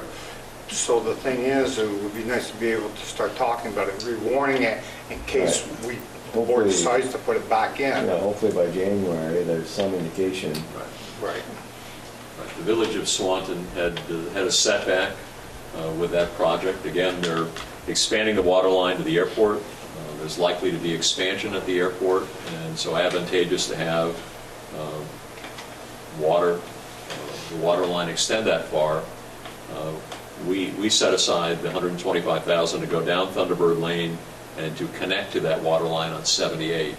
So depending on where the village, when they're able to get moving with that, will be when we would connect, whether it's this year's money or next year's money. We don't know that right now. So it was with good faith that we set aside that line item to cover that, and the difference to the tune of about $180,000, rough approximation, the difference between that and the full cost would come out of capital reserve, because that's the kind of project that capital reserves are set aside for. So I just want to remind folks that that's what the original intent was about. Go back to you, Dennis. All right, now, we've heard a little bit from Becky that we ought to be able to come up with the funds for that project, so I guess let's go back to, I asked a couple times, I'll ask one more time. Did I get a motion to approve $38,000 for building a fence as outlined on this screen? I'll make the motion. Motion by Greg. Do I have a second? To open it up for discussion. All second. Second from Richard. So what are the thoughts? Is that a worthwhile project? Well, I have a question. What's going to stop them from coming in on the main road?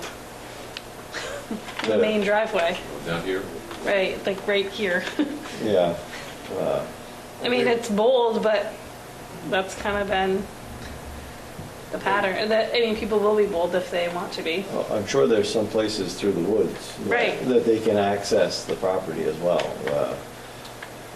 We know that there's a trail that goes across the end. That's one thing that we do know as far as, yeah, once that trail is not, I mean, that's why we're leaving the trail there, hoping that they're not going to just find another place that's easier.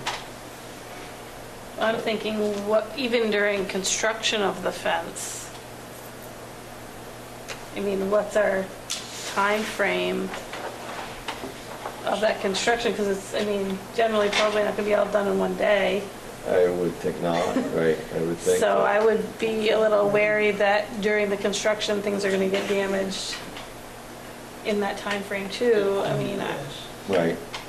Well, and that could happen. I mean, it could happen with anything. Right, It's just- not with anything, and my big concern is that we've got to try something. I mean, it's heartbreaking enough to see the nice varsity baseball field get chewed up every year. You know, the track is, you know, Is there especially any as, thought of putting cameras out there? Yeah, they stole them. Yeah. we have done a couple cameras, a few cameras actually. Had 4 Stole or them out of 5. trees. Yeah, They were high, if I remember correctly, right? They were very high. Shoot them around or whatever, Pretty- yank them off, I guess. Pretty bold. So- Bold. So in other words, they're still gonna dig up that cross-country course, and, you know, this fence is great, but they're still, the cross-country course is on the neighbor's It's land. not on our property, right? You know, and so we're gonna put that fence up, and we still got kids in danger, you know, and look, you know, Wait, what are you saying, Richard? because our cross-country course goes in right here, and as I know, Right after the that, senior parking lot. that course Yeah. runs on the old Hungerford, is it Hungerford land? Right. the handy property. Handy property, that's what I want to say. It runs on the handy property Yeah. and then cuts back in, so we still got kids that are in danger out there. We do. We do, it's just that we can't put fence on their land. I understand, you know, now I'm saying, is it worth to put that fence up? They're still gonna come in, and, you know, there's all kinds of trails out there in that woods that come in different ways, anyways there was 4 years ago. You know, there was trails all over in there. I would assume there would be, but it's a great You know. place to run. So that the rest of the board knows what Richard knows. Where the cross-country trail starts is right here. It winds its way out through, past the land lab, Yeah. and comes in right here. It goes right beside the land lab fence, is right beside it. Yeah. And then when it goes down, there's a big trail that goes out into the sand pits, Yeah. right in that corner. Yeah. And the majority of the four-wheeler traffic comes in from here. Yeah, Periodically, there are a few few four-wheelers that come out here. We've actually contemplated talking with the Handys, because this is handy land out here, about acquiring enough so that we own the cross-country trail. They might allow a fence to go up, but the majority of the challenge is right here on this corridor. Much less traffic there, nothing is 100%. Then they come over by Jay's field too, you know, you got the course over there. Yeah. It's all wide open there. They do a lot of damage right in that, right in that little section. By Paul opening this up, it gives them a corridor to not come through here. But you're saying they still can though, right? And the more you grade it and get it ready, oh, don't they like to make holes and watch that dirt fly? I understand. Sit there and watch them. But I think that it can be designed so that they I ain't a can't, swearing man, but I do then. yeah, that you can't get back in here easily. They'd have to take down trees in order to get onto the cross-country trail here. So barring fencing the whole perimeter, which is not very affordable, this is a good phase one solution. Right, it's not to solve all. Right. Yeah, you never will. It's called a risk aversion. If it can help some, then Minimize some of the Right. potential. And Richard, if your fence that you built 30 years ago falls down, then cows can't get over this one. Ain't good, no. It seems like we're helping, we're really helping the neighbors, you know, more than we're helping ourselves. Well, I don't. Well, I don't agree with that, because they're not out spinning up their pasture as much as they are when we're putting, you know, all this topsoil and stuff on our fields, and then we've got to go out and rake it all out. I see, but you know what, the cattle ain't getting out. I wish Heidi put an 8-foot fence between them on my land. well, they're still going to have their fence on their property. I mean, if the animals get out, they're not going to be on the ball They ain't field. gonna be on the ball. You can take your experience here to the Highgate Board meeting. We'll have that talk there too. So I'm not opposed to the idea of the fence. The two concerns I have, and actually one is Jay did make a good point, you know, the fact that we're making accommodations for them. I think it would be a good idea to check with the insurance company to find out whether that would change anything, because I can understand if they're trespassing on your land, they get hurt, that's one scenario, but if we're actually making paths in our own property to allow them to, you know, go through it, that might be a different scenario, so I would request that If you're allowing those provisions. Right. We can check that out. And We could still put a sign saying no four-wheeling there, Yeah. and even though, you know, I just want to make sure that that doesn't become an issue, you know. I totally get, you know, work with them, let them have Right. their access, that, I don't see any issues with that. And then my other comment is regarding, you know, 30,000. Similar to what you're doing with the water line project, you know, we've earmarked this money for the water line project, we're not going to do it, therefore it's going back, you know, into carryover. The fact that we've already established our budget this year, and granted, we may have carryover, I personally am not comfortable just carving out 38,000 from that chunk to then say we're going to do this project. Whether we incorporate that into our next budget or a special article, I'm okay with that. I don't like the idea of just saying, well, we've got some, you know, money we haven't spent this year, let's just go ahead and do this project. So that's kind of my thinking. I just want to, again, school life is about balance. It's also about the potential liability of a student getting hurt, and that's a pretty big ticket item too. I agree with you 100% there. You know, I've been there. All for 22 years I worried about, am I going to have to come in front of a board because a kid got hit by a four-wheeler? Yeah. And it's come close. I know. You know, and I've been up to your place and told you 4 or 5 times, Dennis, and you said we're working on it. You know, I see both sides of it. I was there, you know, but it just, you know, I'm still still don't have the solution. No.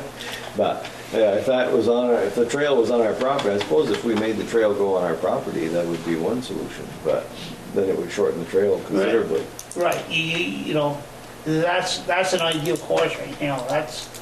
you know, state of Vermont likes to come here, you know, it's flat, it's fast, and I suppose we could reopen discussions with Handy's. I know we've talked with them before.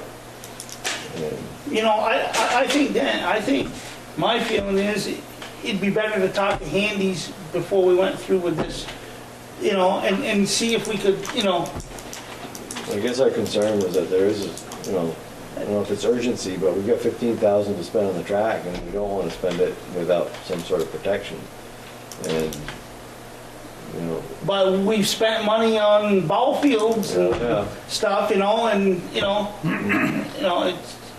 it's actually the same thing. And we continue to do that because they're being eaten up by the four-wheelers almost as soon as we do them. I mean, Dennis brings up the point of the varsity baseball field, which is in that upper quadrant, and it is constantly under assault from four-wheelers and dirt bikes.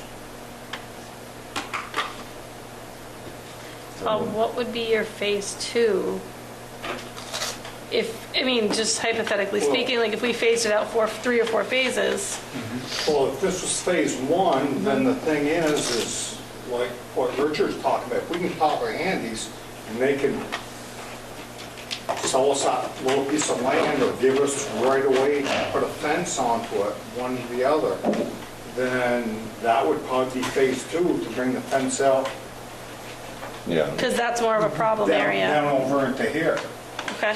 It's really not that far. It's not that far. And then would you do a phase 3, extending it out towards, is that Well, frontage road or? If we done, I think this would probably take care of itself once we clear that path out through there. But if we do this for a year or two and we see that we still have issues, then that would probably be phase 3. Okay. Right, and the other part of phase 1 is the rocks down here that block off this road that goes onto frontage and this trail that they make through the swamp to be able to get access here.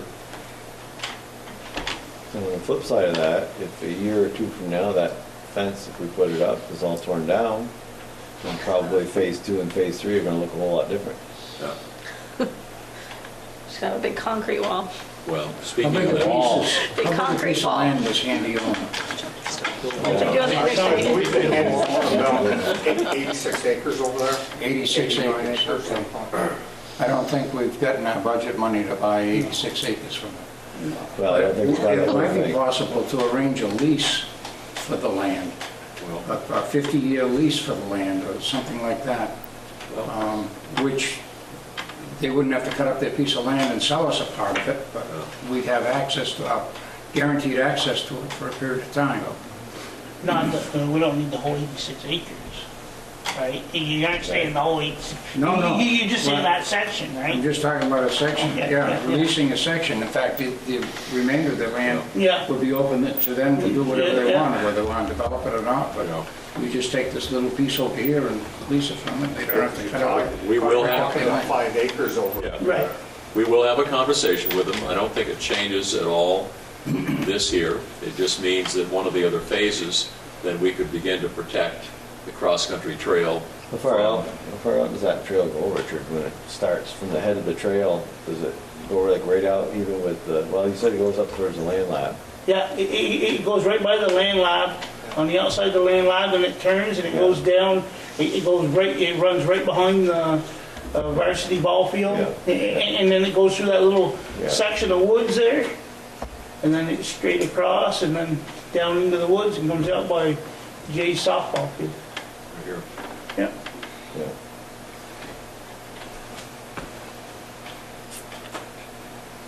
Yeah. We'd have to get a survey.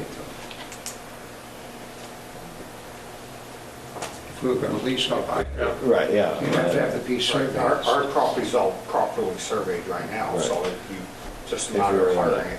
We're gonna add to it somehow. Yeah. And there's nothing wrong with clearing your boundary markers. I mean, that's No, not on that's ours. best practice type thing. I wouldn't propose that as being access for four-wheelers to go. That'll naturally happen on its own. That's not why we would do that. No, we're going to clear our boundary lines, and that way there, we'll have access all the way around our property line. Okay? All right, so the motion is on the floor. The fence, I understand the funding issues, very, very good point. I don't know that we can address it really any more now than we could half an hour ago.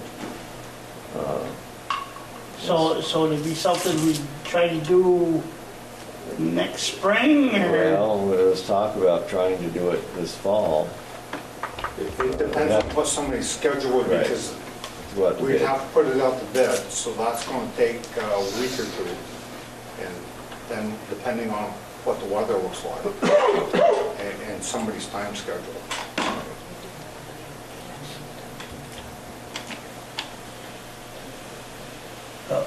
My biggest concern is where it's coming from, you know, I just, you know, I know you said you think, but. I have an idea, but it's, And a lot of things can happen from now till that's always what worries me. June 30, right? I understand that point too. You know, you're talking, you know, I would probably say different if it was something that we were gonna do in the spring, that we were gonna put it in the budget, or, you know.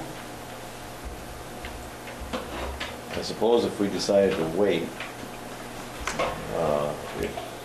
you know, we've got the 15,000 we're planning to spend on the track, we could, I don't know, is it worth spending it on the track first, or you talked about a high jump pit, you talked about the other events, the jump, long jump, the discus, the javelin, all that stuff, maybe we could put it into those events. It doesn't get us any closer to having our own meet, Right. but, You know, that's gonna take work too, you know, because it's pretty, you're not gonna be able to do a lot of events in the middle of the track, but, you know, you're gonna have to use behind the JV ball field, right. or, you know, Yeah. for, Well, I wonder, I noticed in the boundary lines up there, Paul, is there an option to stretch that towards the left side of the track? Right there, yeah. Well, that goes on to LaFar's line. No, I mean, on our boundary, you know, right from looking at the track there. Oh, well, just that moves line is straight over to the probably left. not perfectly, I was eyeballing the line on Google Maps, so. Right, but it looks like you got a couple acres of woodland there between the track and that red line there. Yeah, right there. Right. Would that be something that we could use in the future? That's your cross-country course. yeah, That's the backside of Comes it. right through here. yeah. And then it comes out there. Yeah. Okay, I didn't know how close that came to the track. I Where it's thought- open. Yeah. That road that you see just below the yellow line Yeah, right right there, Yeah, right. that's where it enters the woods. Right. And as Richard can verify, that will now snake around Yeah, he's a probably little for bit, about a half a mile. yeah, Wynn was a little bit deep, because it's not very far. Closer to the You edge. can almost see it. Okay. Yeah. That's right in, yeah, we're right about, come right there and come in, and right there, and then, Yeah. yeah, just about like that. Okay. I rode my bicycle through there the other day. It's pretty sandy. I had to Yeah. get off Very and walk. sandy. I couldn't You spin it up keep some? that. I did. When it's been graded and stuff, your bike can go good, it hardens up pretty nice, if four-wheelers stay off. All right. Well, there is another solution as we come to a decision. We could have the javelin landing pit right here. Put a big sign. Yeah. 24-hour That's right. practice. That's right. So let's see if we have support for this or not, because we got a lot of other things to do. Right, yeah, I guess I was just trying to think of some way that the funding, we could nail that down. I understand that being a concern, and if we put it off, I guess we still can do something to the track and cross our fingers, hope that. The track needs to happen this year. Well, we've got $15,000 to spend on the track, which is a drop in the bucket for what it needs. And I guess that we can, you know, if we decide not to do the fence, then. Was there any thought as to what we would do with the track? Yep. We're working on that. We'll have that for you next time. We were going to have it for you today, but we really got to the point of it's a shame to put an investment into the track without being able to secure the property first, and that's Now, why. there is another possibility that we have to work already the contract out on the track to be done in June, and then start the fence in July 1st. You've got a certain spectrum where, you know, somebody could get in there, but I don't know if this is time to bring it up, it bothers me. Now, say November 7th, say this capital, the taxpayers voted down. Right. So we're out more money. No, There's no money in that. no. If they voted down, No. nothing The happens. money's still there. Oh, it's still there? We're just voting to change the Language. type. Oh, just the language. Yeah. Okay. Yeah, that's what I was, okay. So it shouldn't affect any funding. But I think we are, clock is ticking, so Yeah. I guess I'm gonna ask if there's any further questions, and if there aren't, What was the motion as? the as motion stated? was to approve the 38,000, I guess we probably should have said 38,000 or so, because I don't know if that's a firm, we haven't got bids on it. well, we kind of use that by what we put in for fencing in the past. Okay, We use that figure of $17 a foot. okay.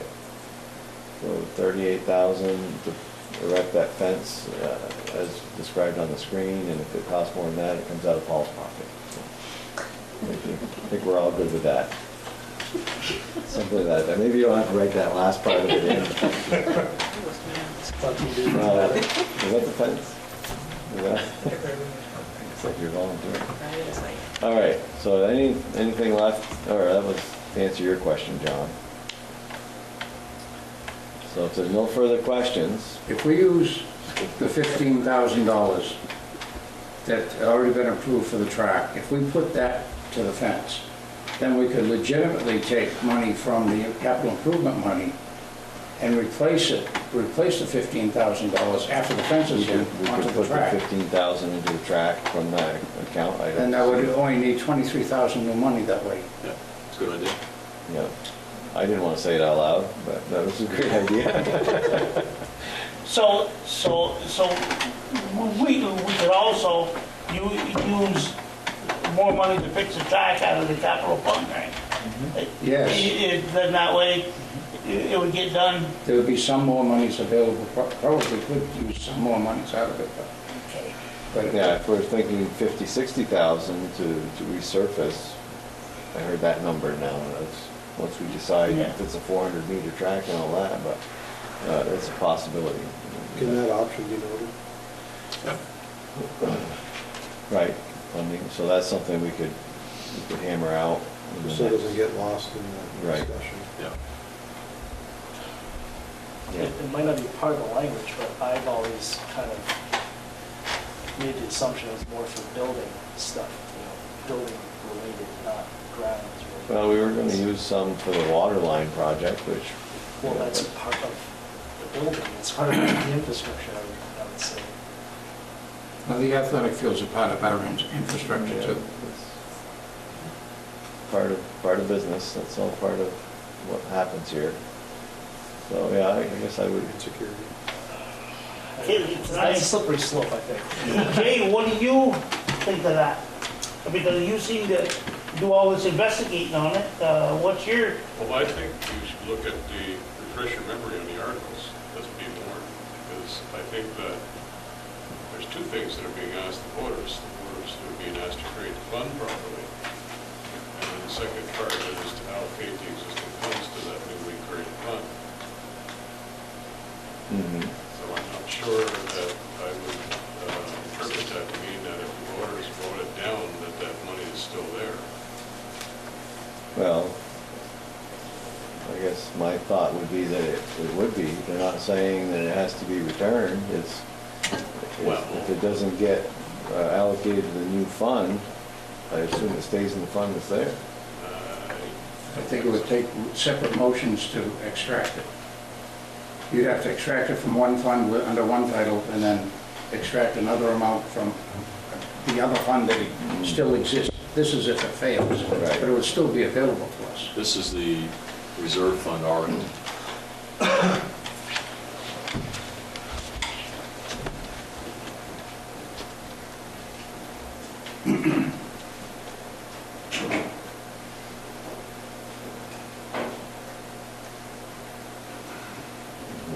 guarantee you that if it gets voted down, the taxpayers will want to know what you're going to do with that money.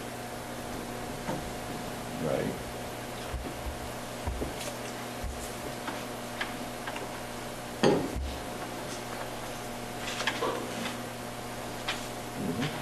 And if it stays where it is, then you have to return it at the end of the fiscal year.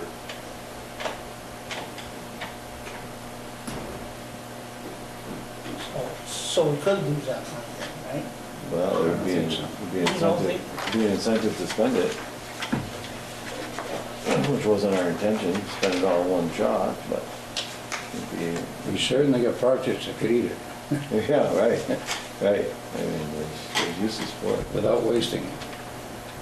It's probable we could lose it, but I think it's highly unlikely. Possible that we could lose it, not probable. I mean, bear in mind, you don't have a reserve fund currently.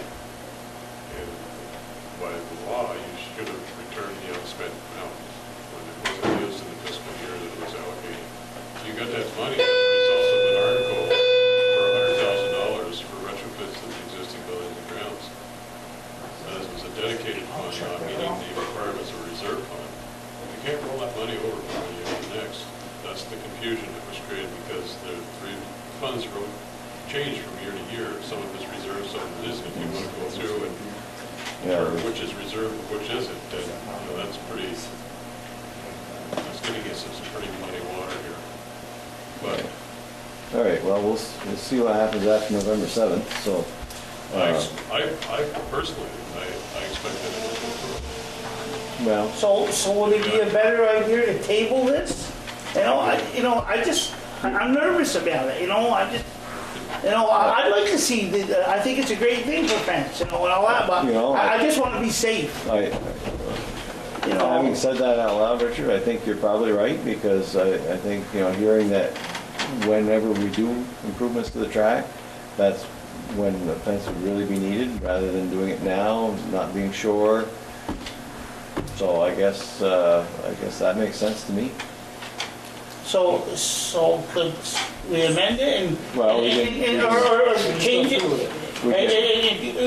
Could we table it, John? You know what I'm saying? Well, the motion on the floor, we can vote on it and see where the vote goes. Well, it would be nice if you're anticipating the project, that I could at least put it out to bid and get a feel of what this actually is going to cost. Right. I think that, even if we don't, I think that's a good idea, Paul. Get to see what it's gonna cost, something we're gonna have to do. But right now with this money stuff and, it just bothers me, I think you're right. I think, if there isn't as much urgency to get the fence up if we're not doing anything this fall to the track, and it might be kind of a rush to, not that we didn't know about this back in March, but we might not be ready for doing track improvements this fall. I don't know if that was thought about, that we were gonna do some this fall. We were. Yeah. That's what really prompted this Right, coming that's what down. prompted the fence, right. So, But you gotta do something, those kids are gonna tear it all over apart. right. That's the concern. Can you put boulders out where they're going through?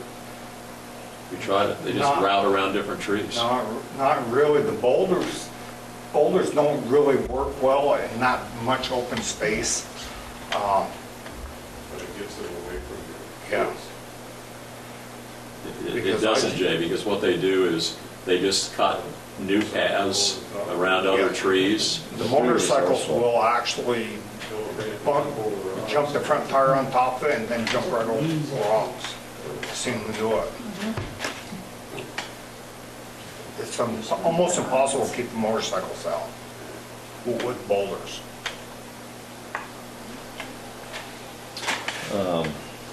all right. There's a motion on the floor. There's a motion on the floor. I guess, yeah, we're ready for that. We've had enough discussion. All in favor of the motion to authorize the $38,000 for building that fence, signify by saying aye. Aye. All opposed? All opposed? No. Noes have it. Now, I guess, I don't know if we need a motion to direct Paul to seek a quote, or we actually go to bid with it, or just? Because I could get a quote onto it, so the thing is that the board thinks that this is going to be a viable project within the near future, within the next year or so, then I could get a quote onto it, then kind of go from there, so that we'll have a better dollar figure when we do budget for it. Yeah, I mean, That's a good like I idea. said, I think it's a good idea. It's just, And the quote might be different if it's done in November versus done in July, but. So really voting it down right now, I can get a quote onto and stuff, but we're getting really late in the year. I just don't know if we could find a vendor to put it in this fall to start with. Right. Well, I think, So we'd be looking at next spring sometime or later anyways. Okay, yeah. And we'll, Is it the intention of the board that if the vote in November is a favorable one, that then at that time you would go through with this motion? Because here's the reason I'm asking. I can think of one particular vendor, and there aren't many in the state of Vermont, by the way, that do this kind of work, who we have contacted on multiple occasions, who has in good faith come and given us quotes, and then we've stonewalled it for one reason or another.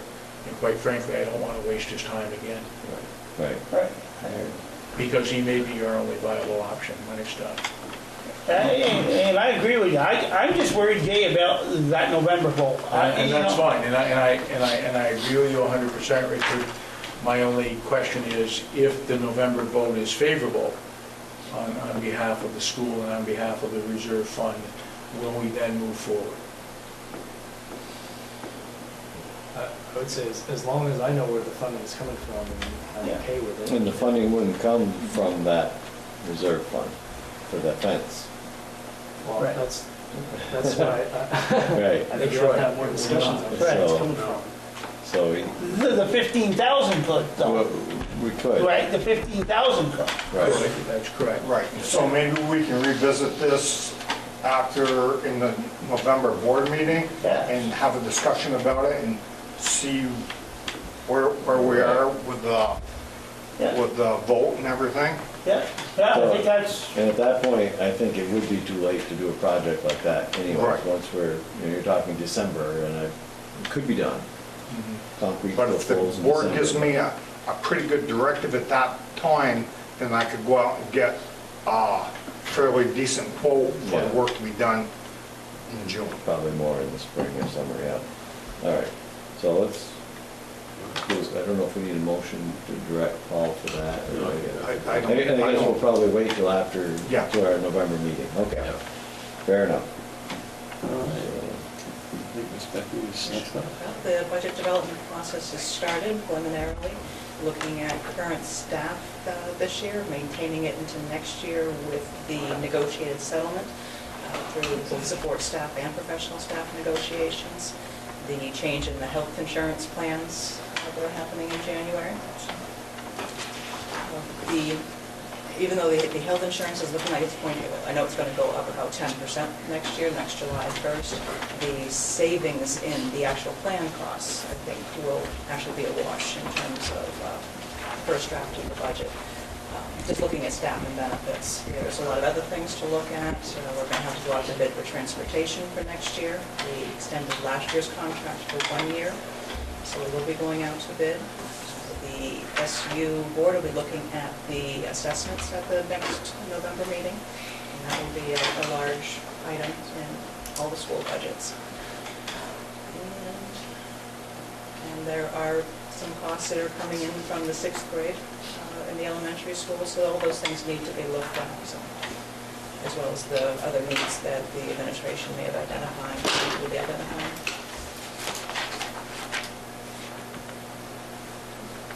Super. So, we're already in October, so, So we'll have a paper date next month, probably. okay. So if I might just address the board for some direction here. We're hearing from the state because of the shortfall, particularly in the ed fund, that if we level fund the ed spending per equalized pupil this year next year on this year's level, that it's still going to create roughly an 8-cent tax rate increase in budgets across the state.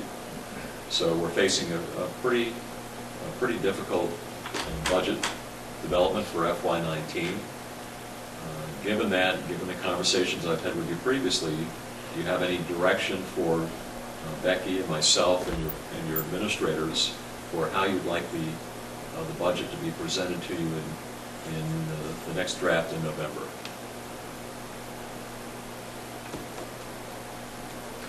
Hard to imagine doing more than level funding. I know level funding's still going to probably have quite an increase in our. It's not even level funding the budget, because level funding your ed spending means you're looking at revenues, you're looking at decreasing enrollments, all of those variables play into what the state wants us to do by level funding ed spending per pupil. Level funding is kind of. Right. Yeah. Unless our revenues go up or our student numbers go up, that hasn't been historically what's been happening. So I guess if come back with, ideas or options as far as where we can, level fund. Say level funding is a cut. So how can we make that happen? Can we make that happen? Well, it's hard to know at this point because the student numbers aren't going to be available till December. Right. So we could do a whole lot of work to level fund the budget, and the student numbers go down, and our ed spending is up. No, they can't go down. The numbers can't go down. Which numbers? Budget numbers, student numbers? Student numbers. Right, student numbers can't go down. You can say that. It's your own. They can't afford that. It's still early. Right. But you're fairly confident level funding, from that metric would actually be a decrease in the budget then? For how much? Just a rough guess. It's hard to know. If I knew what our revenues were going to be going into next year, or if I projected a loss of 5 students and it came to 10, we're still behind the 8 ball. There's going to be some reductions in federal funding next year. We don't know what that's going to look like yet. So it only gets better. Yeah. Good time for public school finance. Like you say, we've said for years, our biggest cost is salaries and benefits, and that's been negotiated, and that's what it is. Yes, and how the holiday lyrics go, we bring you good tidings of joy. Right. So what we're hearing you say is, bring us what the budget would look like, level funding ed spending in FY19 based on FY18 level. Is that what we're hearing? Yes. I think that's within, makes sense. It's a starting point. Okay. All right. And with that, if there are program cuts, where the prioritization would be with that? All right. Which brings us to the bond. More money talk, the bond vote discussion. I wasn't in the early meeting. Was there discussion about capital or the projects? There we go. That one there. Not a lot. Based on the facilities audit the Weeman Lampier company did for us, we had done a prioritization of what made sense. I don't know if this is the final one, but this is pretty close to what we thought made some sense. And you might recall, we were trying to keep it at $2.5 million because that's what the last 20-year bond was at, and that equates to $125,000 a year for each year for 20 years on a bond payment. You might remember that we got some very good news on the gym bleacher replacement at roughly $300,000 as opposed to $1.5 million, which is a number that we've been fearful of for many years. So if we were to prioritize these issues, you'd be looking at a bond of roughly $3.3 million. So that's going to be more than $125,000. I just don't know if this is the right time yet. We have some pretty dire needs as far as bricks and mortar and the facility that need to be taken care of. There comes a point of diminishing return. So let me get this back up here. A point of diminishing return. You either pay now or you pay later. And I think there's an old Pennzoil oil commercial about if you don't keep oil in your engine, a little bit of money right now in maintenance saves you a lot of expense down the road. Well, that's the same adage as what we have here. We're looking at mechanical piping. We're looking at some electrical. We're looking at switch gear. We've got a chiller that's on its last leg. It's 3 legs from 4 legs. I think probably is the better analysis there, because a quarter of the system has failed. So what's your appetite, or given all the good news we've given you already, what do we do about this?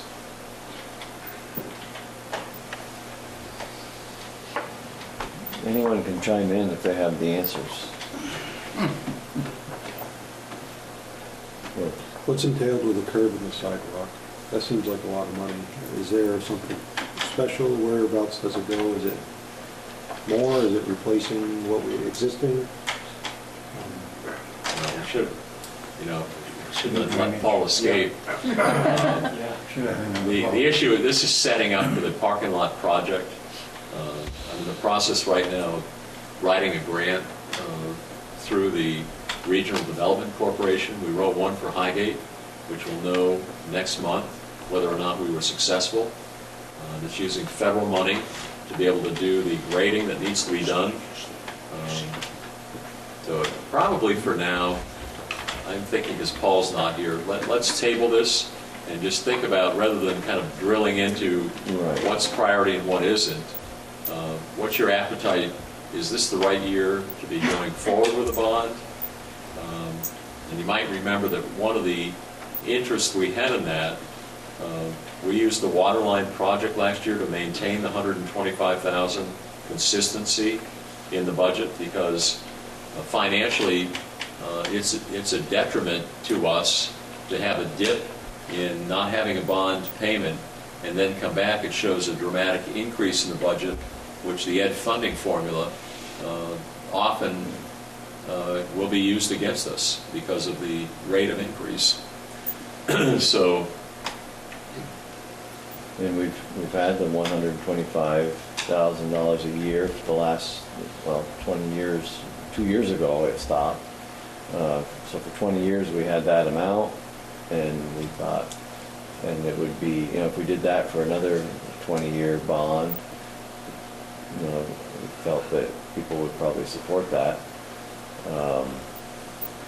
But that would be a $2.5 million bond for 20 years, and we're looking, right now we've got a list of things that added up to 3.2. So we'd have to either increase that payment, increase the length, the length of time, or cut some things out. You can go 30 years, but that's not a long time.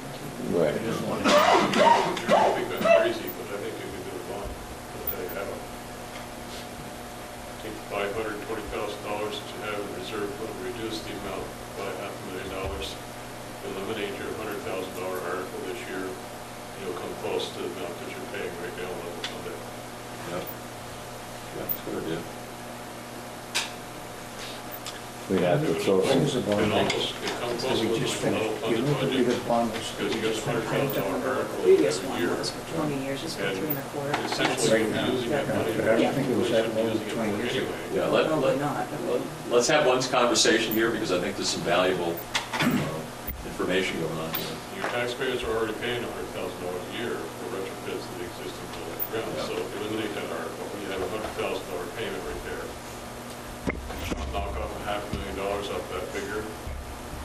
represents the amount of money that you have in the capital improvement maintenance project fund.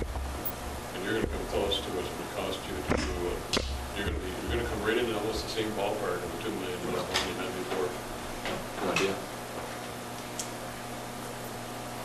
But we'd be giving up our MVU, And it'll look like a level. MVU reserve fund. I think we talked about giving up reserve fund anyway, at least for the first year, because what you're doing is, share with you, there's really three ways to take care of your building. One is through operations, but upgrading facilities through operations budgets actually hurt you with the state ed funding formula. The second way is through capital reserve, which gives you a 5-year window to pay for things that aren't quite as expensive. And the third way is through a 20 or 30-year bond. And so you wouldn't need to set aside a capital reserve for a few years because you're paying for it through a bond. You do it. Yeah. So we'd have to plan in our bond plan would have to include things that our capital reserve fund would have included in the next. Try to use your existing funds to get that down to the same level that it was before, when you were paying $125,000 a year. Essentially, you're going to come out of the wash and you're going to get the priority things done. You know what? This isn't the right list, but I can tell you, having worked with Paul on this quite a bit, that this could be lopped off pretty easy. This was a priority, but it's for a longer term priority. I think you can do it. The eraser's not working. Nothing. Jay, do you have an eraser over there? Always carry one, guys. Anyway, so that brings it down to about 2.8. Yeah. Rough. Okay. If you knock off your recoveries. Yeah, like 500. You're going to be right in the ballpark. Okay. The other piece, gym bleacher replacement doesn't seem like it's a really prudent thing, but it's a safety hazard. We are out of compliance. We've been out of compliance for a while, and those aren't things to kind of tinker with. Again, all of this is risk aversion.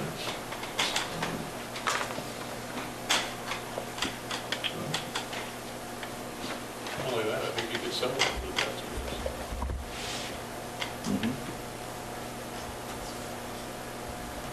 There, thank you, Jay. Well done. And in fact, this can go to. All right. Basically, it gets done, 9:30.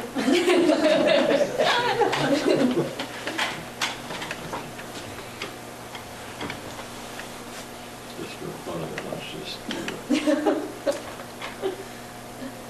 Where did that come from? Oh, I know, because they added this morning. That's already summed up.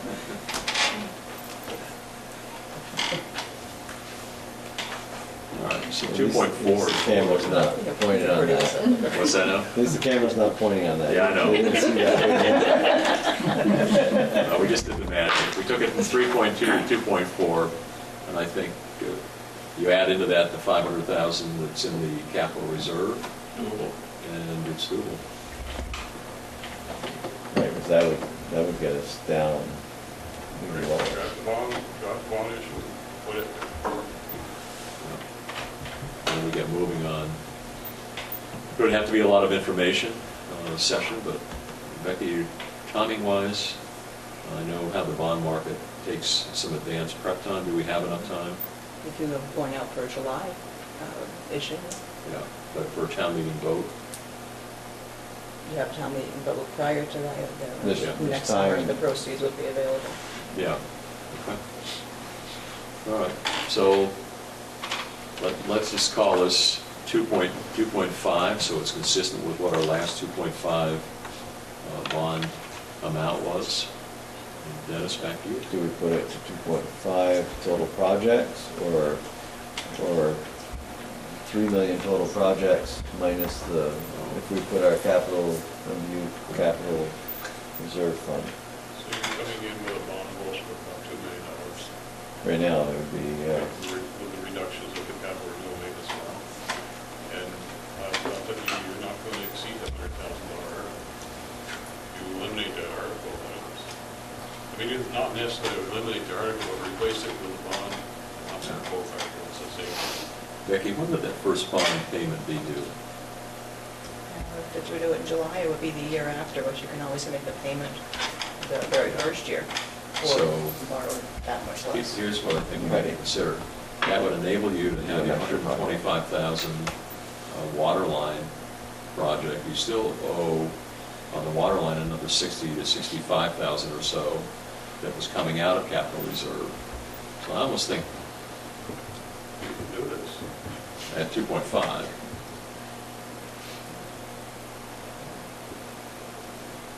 now, this isn't something we would have to vote on tonight. No. So I think there's room for some pretty. We'll bring back to you a list of prioritization Yep. based on this assumption. And we'll come to you in November with what our recommendation is. We'll talk through that with you and make a decision at the November board meeting on whether or not to go with this bond project. Perfect. Make some sense? Makes a lot of sense. Okay. All right. I see audit overview next. Yeah, I'm just going to let you know that we have a very different auditor.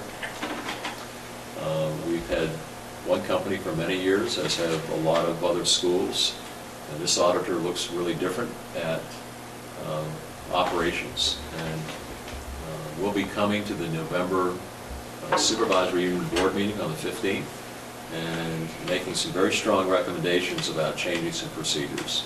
And so I'm just giving you a heads up that that's going to happen. And if you're not an SU board member and you'd like to know what those are, either come to the board meeting or watch the Channel 15 board meeting afterwards. It will cause us to do some things differently. And just go to Becky, if there's any other comment that you'd like to make about that. I haven't had a chance to really sit down with the auditor. We've had a brief discussion with him, but we just barely touched on things. So I'm not prepared to talk about it tonight. Okay. I will be meeting with him on November 8th. Yeah. All right. Very good. All right. Unless there's any other questions on that, we'll go to check warrant reports. I have two in front of me. And we'll start with the check warrant report dated September 16th, 2017 to September 29th, 2017, in the amount of $127,900.64. Do I have a motion to accept that? I'll make it. Motion by Vicky, do I have a second? I'll second it. Second by Richard. Those were emailed out a couple of weeks ago, maybe almost 3 weeks ago. Now I see that our janitorial keeps going up. It was 20, and this last time it was 24,000. You know, why is it jumping? All of a sudden it's making some big jumps. Contracted service. Yeah. Yeah. He's You only know, about half are we staff, putting more men on there, or what's happening? Are we getting less of our own, or We're the same that we've been. how come it's so high? How come all of a sudden it's, you know, you said in August that it was because Right, of summer stuff, and then we get into September and it's up again, and I see for just a few times in October, it's, you know, it's already up there. The next one's your October one, and it's already jumping up there, you know, for a few days in October. So I just, you know, I'm just concerned about it, you know, and it just seems like it's gonna end up the year that we put a lot into contracted services, and, you know, plus our own too, and, you know, We are employing only 4 of 9 staff that are. Yeah, of our fully staffed. own, yeah. Right, yeah, so we do have a savings in wages, we have savings in benefits. I don't know if it's going to totally offset, I don't know where this is going to Right. go, but. I don't know directly, but what Paul tells us is that we're paying the same for contracted service that we would pay if we owned them, if we employed them ourselves. It just, it stands out more in our warrants when you see that that money's going to an outside contractor as opposed to going directly to the employees. So I think that's accurate. I don't know that. I'm not going to say that it's accurate, but I know that it just seems like it's keeps going up, you know, we started off last year a little bit, and every time it just keeps getting a little higher and a little higher. I am noticing that on this check warrant you're talking about, the 2 weeks were summer weeks in here. Oh, okay. One was the week of July 15th, one was the week of August 26th. So those are the big weeks. The other September weeks were back down to almost, right around. Okay, oh, so you combined them together? Well, I think there was a couple invoices that got missed. Okay. Yeah. I just thought it was from that, Right, from September, you know. It just caught my eye that one was July, one was August, so I'm thinking those were big weeks because of still summer cleaning. So we'll use that same excuse. Okay. Follow up next month. Okay. Any other questions on that one? Hearing none, all in favor of the motion signify by saying aye. Aye. All opposed? Ayes have it, motion carries, so we'll circulate that. Another check warrant report, for the date September 30th to October 13th, 2017. The amount of $171,821.54. Do I have a motion to accept that? I'll make that motion. Motion by Richard, do I have a second? I'll second. Second by John. Any questions? Yeah. All right. What's the bio? I noticed I forgot to mention, I don't know if it's in that one too, at the very first BMO finance group, and it says, you know, it's for, I don't understand it, it's for different maintenance things? Those are our procurement cards, our P cards. Oh, which okay. replace the credit cards. Oh, I was looking for P-card, no. Well, BMO is the bank that Okay, they're issuing. okay. Okay. Good question. Any other questions? Hearing none, all in favor of the motion signify by saying aye. Aye. All opposed? Ayes have it, motion carries. All right, is there anything else? We're finance. We could make up something at this point. All right, so I think we're all set with you, Becky. Thank you so much. Thank you, Becky. Becky, signing off. That's right. She's got. Let me look at the agenda. What is next? Principals report. We have so many principals. What would you like to share with us today? When are you able to project it? I don't have my copy.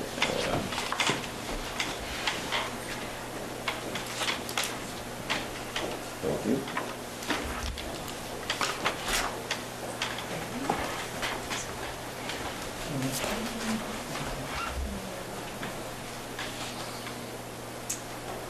So, a few of the things that we highlighted in the report this month, give you a little update on our truancy counselor who we've contracted with NCSS to provide support for students who have excessive absences. He's starting to develop relationships with families and setting up client relationships with those families so that he can help support kids. And he's been monitoring student attendance and sending out letters, which has been getting a lot of parent response to say, well, what's going on? So we're seeing a positive response there. Sounds like there was quite a need by looking at the numbers in the report there. And I is to add, I spoke to Jeff Benet today about this. Jeff is our representative on the truancy intervention panel for Franklin County, and he's taking Adam Stone with him so that he gets some deeper insight into how all the schools work with the state's attorney from both Grand Isle and Franklin County on dealing with truancy issues. So got developing a good support network for that. Sarah Tanner was here earlier, I heard. Did she stop by? Yeah, so she we're did. very excited about Sarah being our outstanding teacher for this year, and she was recognized at UVM last week. This is the Dean of the College of Education, this is the Secretary of Education, and this is the President of the Vermont NEA. And we're all there for the awards. Thought you might like to know a few of the field trips that we had going on recently. So those are some of the things that have happened since the last time that we've met. The genetics conference took place on Monday. Some of the professional learning opportunities that students have been taking part, or not students, excuse me, teachers have been taking part in over the past month as well. So we've been doing things specifically in science and math. And we do have some English language arts professional development coming up soon as well. Dan and I hosted standards-based grading night in early October. We presented information about the change in the middle school to the grading, and we're going to share that same information with you. I think it's on the November agenda as of right now. Parent conferences were going on tonight, and they're going to go on tomorrow as well.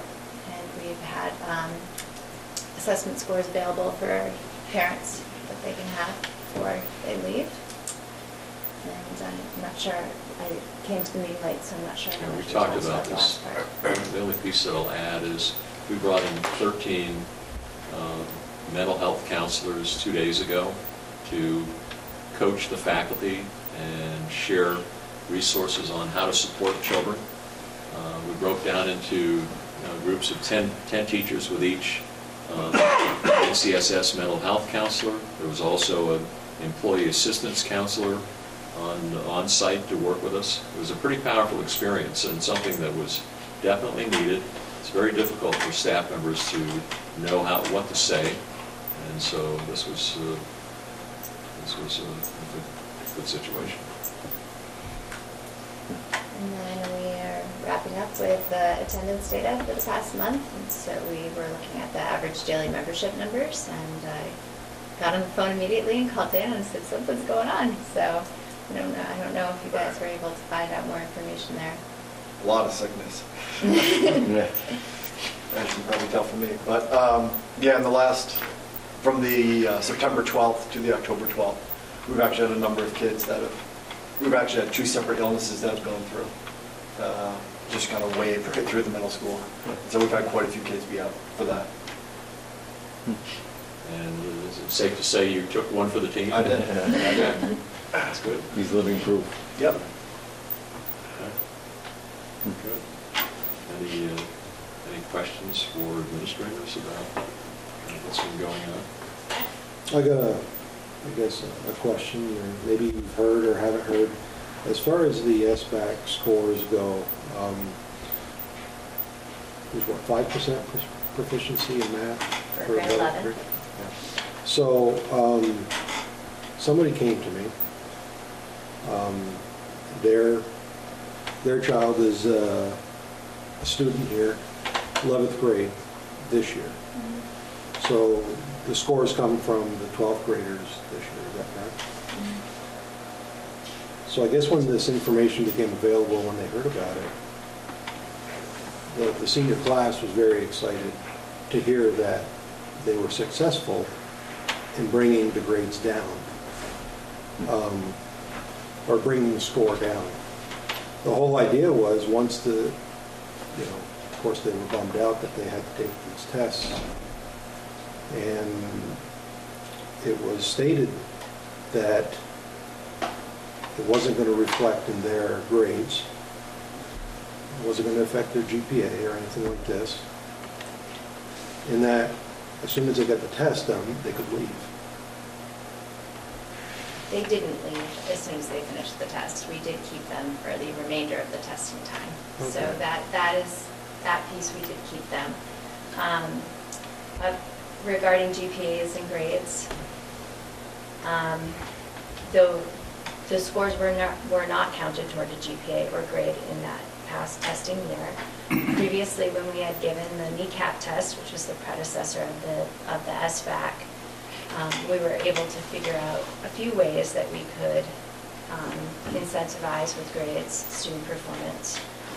But we were struggling to figure out how to do that with the grade 11 test, with the change in format. I do know that the writing scores that we get now on SBAC are more descriptive, and I've had discussions with the high school English teachers that they think that there's enough on the score reports about writing now that they could use that to assign a grade. So there are potential. If there's no reason for them to do well, you know, it's fill in the dots as fast as you can, and I know. That's exactly what's being stated and talked about, so there's probably a little bit of truth to that. Oh, I have no doubt that there's a lot of truth to it, and I would say that the scores in 11th grade are disappointing, but I don't know that they accurately reflect what our kids know and can do because of that exact. Well, I would hope not. I would hope not as well. Because they are awfully low. The other good news, though, and thank you for bringing that forward, is 11th graders won't be taking it this year, freshmen will, and that changes it up a bit. So, Is the test going to be ready for 9th graders?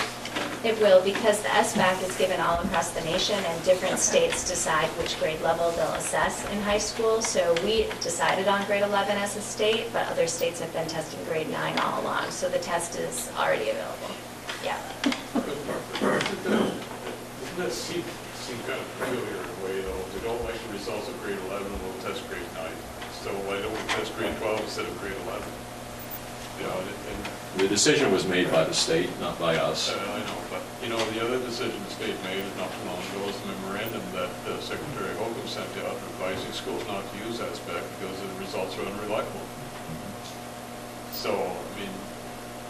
Well, we have no choice. That is our ESSA. Walk up to that wall and start hitting your head against it. Yeah. So...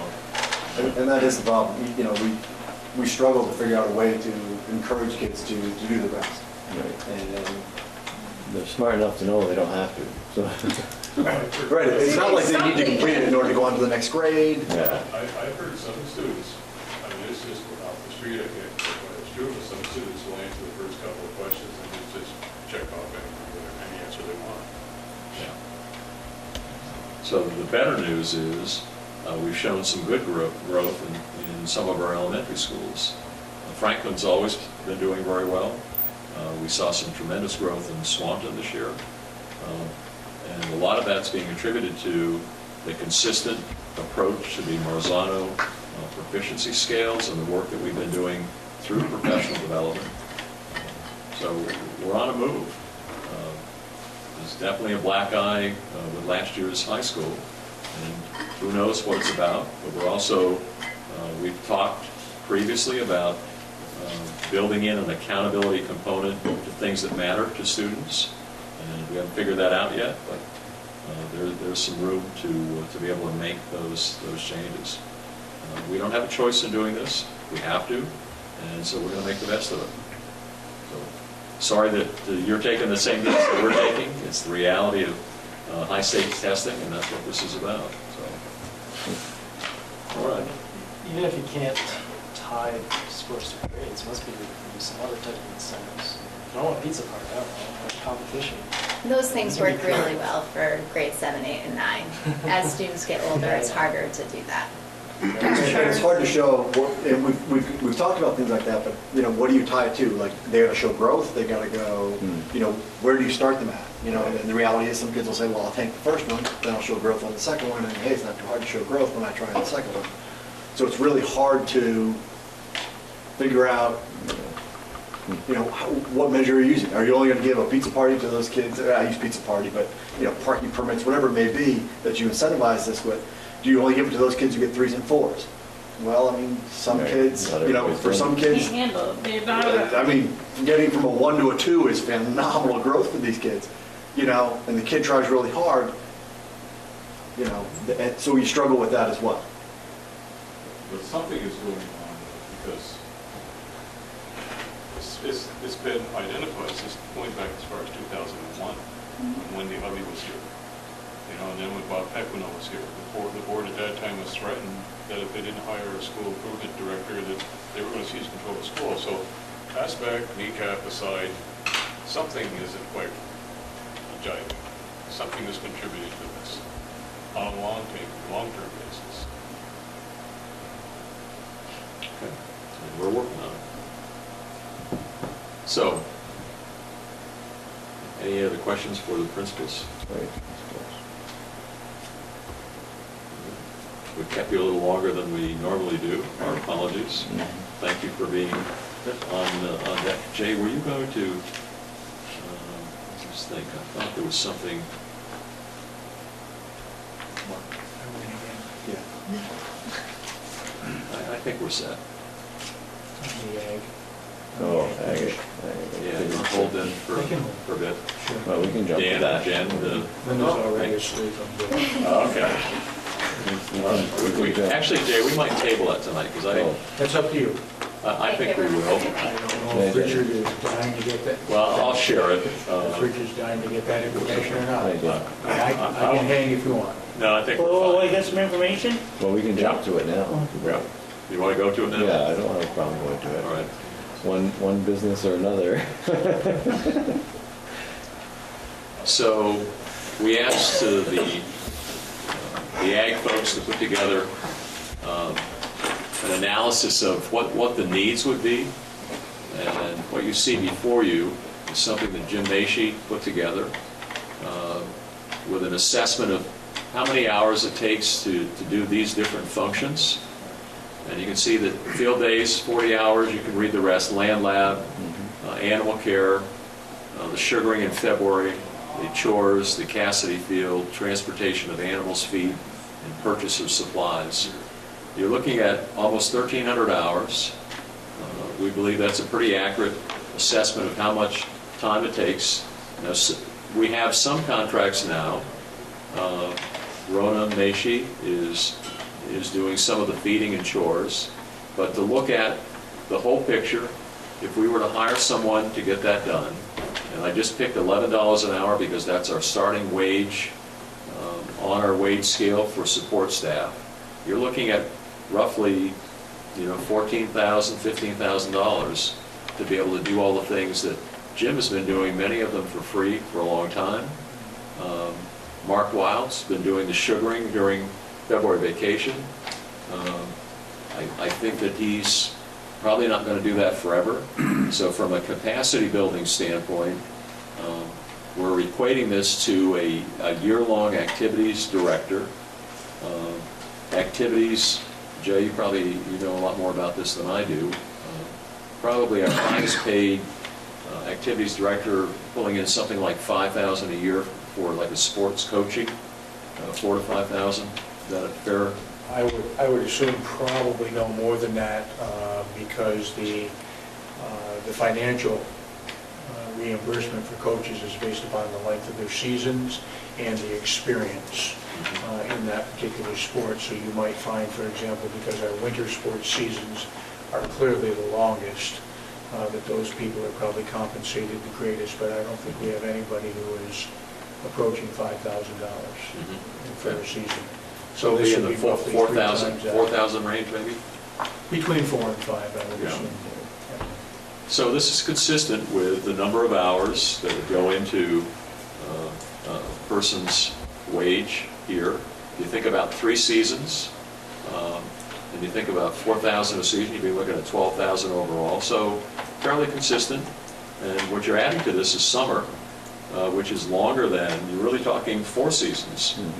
If you have the summer component, you can see morning chores at 140, school vacation, animal care. I don't know if summer animal care is part of that, but either way, I guess what I'm saying to you is we're getting closer to being able to get our arms around what a position like this would be valued at. And what we'll do is, we'll come back to you in November with a refinement of this. And I just ask the board right now, does this seem reasonable for what's necessary here? I'm sorry. Oh, go ahead. Say, what's changed? I mean, these have all been, we've always had this, right? And it's always been Jim and Mark, correct? That they've done Well, there have been other these things. duties. Bob Champagne has taken some time and done some of the So it's duties. been all volunteer. No. Not A lot of it's been paid. Yeah. We've probably had a number, I would say, Richard, you can probably know even better than I do, but I would venture to say over the last 5 to 6 years, we've probably had 3, perhaps as many as 5, what I would call side letters with individuals to provide these services, because one of the issues that we run into is that the animals are here 7 days a week. They don't go home on Fridays. Okay. And it was at one time, they had the kids come in with somebody, and now we've had Bob Champagne and we've had Rana come in because there's insurance liabilities or something Right. going on, right? Yeah, and a couple of other things happened along that line as well. We did have a program where students were coming in every weekend. Well, what happens if student X doesn't come? And the animals are uncared for that weekend, and we were finding that out on the following Monday morning. Additionally, we've had some instructors that have written into the program of studies and into the course outline that students will be required to X, Y, and Z. So students have chosen not to sign up for the class, which a few years ago accounted for a bit of a drop in the animal science program. Not the complete drop, but certainly it played a role in it. Right. Not everybody can come in. Because they Right. were coming in and as part of their class when they could be working, I'll just use you as an example, Dennis, they could be working at a farm and getting paid Right. on that weekend instead of coming in here. Saturday night with Bessie might not be the vision for some young lads.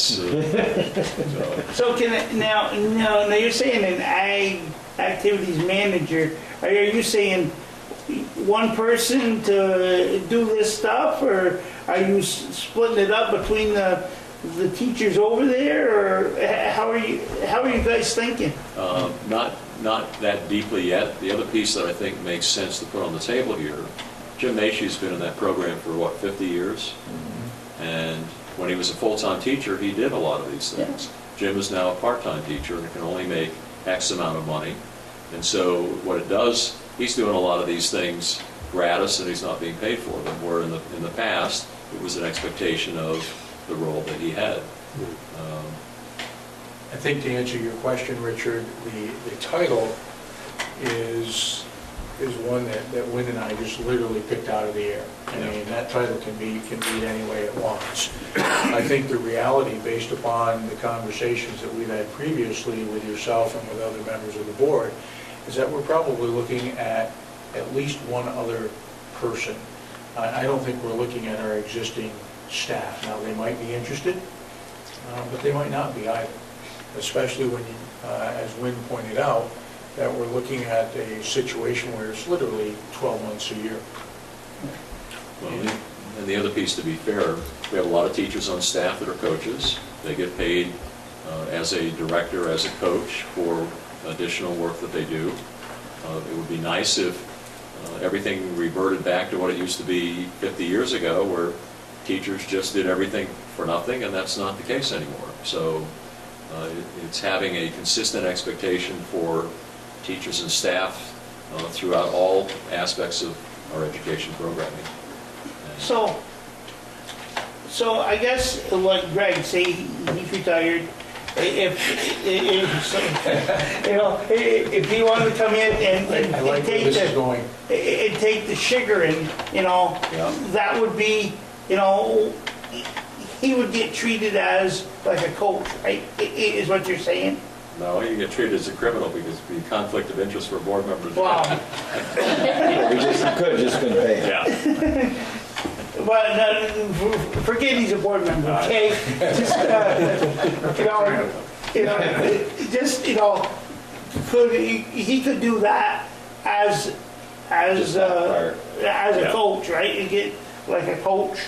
If you wanted to break this down by each of the components, you could do that, but then in theory, you could be having, if I count there, you're looking at about 9 different things right there and there. Some of them could be combined, but yeah, I mean, you asked us to basically come up with what is being done over there right now and what might it roughly cost to do that, because as we're finding out,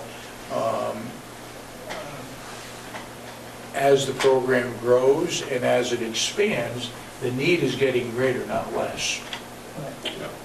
And that's what this information is designed to do. It's all part of supporting that program. Yeah, that's correct. And the other piece, I don't want you to think that you're going to be able to hire somebody at $11 an hour, because you might not be able to. Right. So that 14,000 probably is pretty low. But the hours, I think, are quite accurate. How would you advertise? Same way we would any of our positions, our coaching positions. You advertise in the paper, you advertise on Craigslist. Like with activities manager, and then you, in the interview, you give them the whole rundown. Okay. Right. There is an advantage in having a consistent person be responsible for the whole year. We do have advisors that work a whole year in student council, that work in Model UN, that work in other programs. Theater manager. Yeah, theater manager. So I don't know that we need to make a decision tonight. In fact, given the time, I would suggest that we don't. I just want you to know that we're paying attention to the direction the board gave us. Here's kind of the first cut at it. I think for now, unless there's any strong feedback either way, we'll come back to you with a final proposal in November. So there's no set path that you guys foresee at this point? Nope. We're just doing an analysis of what are the issues that need to be considered as we make a recommendation to the board. What would that do to our student personnel count? Say that again? What would that do to our student personnel count? That's going against what we're trying to do, is Student staff ratio. to reduce that number. And That student staff ratio has nothing to do with the activities or coaches or anything like that. Student staff ratios are only full-time employees, although maybe this is a... Yeah, if that was a new full-time employee, it would have to. Good point. Well, it looks at full-time equivalents, one of the analysis. Hours per week. Yeah. If this was a year-long job, Well, again, now into the summer plus the school year. good point, we do have some people now that are getting paid for some small parts of it. So that's good, Greg, to keep us honest here. Is there a way to divide that so that you could, this way it would be different people, but divide it into quarters and offer to the existing staff as a part-time job, that somebody takes it for the spring semester and somebody takes it fall and summer, et cetera, winter and summer. Right, yeah, I understand, my biggest thing is this, it's like sugaring. I think the teacher needs to do it, but February vacation rolls around, and you should be sugaring, but you've got that person that's here, that it's almost like a para, or I'm looking at where they can do the sugaring while that other person's made plans to go to Florida, going the teacher, you know what I'm saying? That's why I was saying break it into 4 parts and break the job into 4 parts if it could be done. I don't know, I haven't looked at the chore list. I mean, obviously, any of that could be entertained as part of the conversation in terms of how you want that to be done. Richard brings up a very good point, and I think anybody at this table knows that the sugaring season here in Vermont is a very short one, but extremely intense.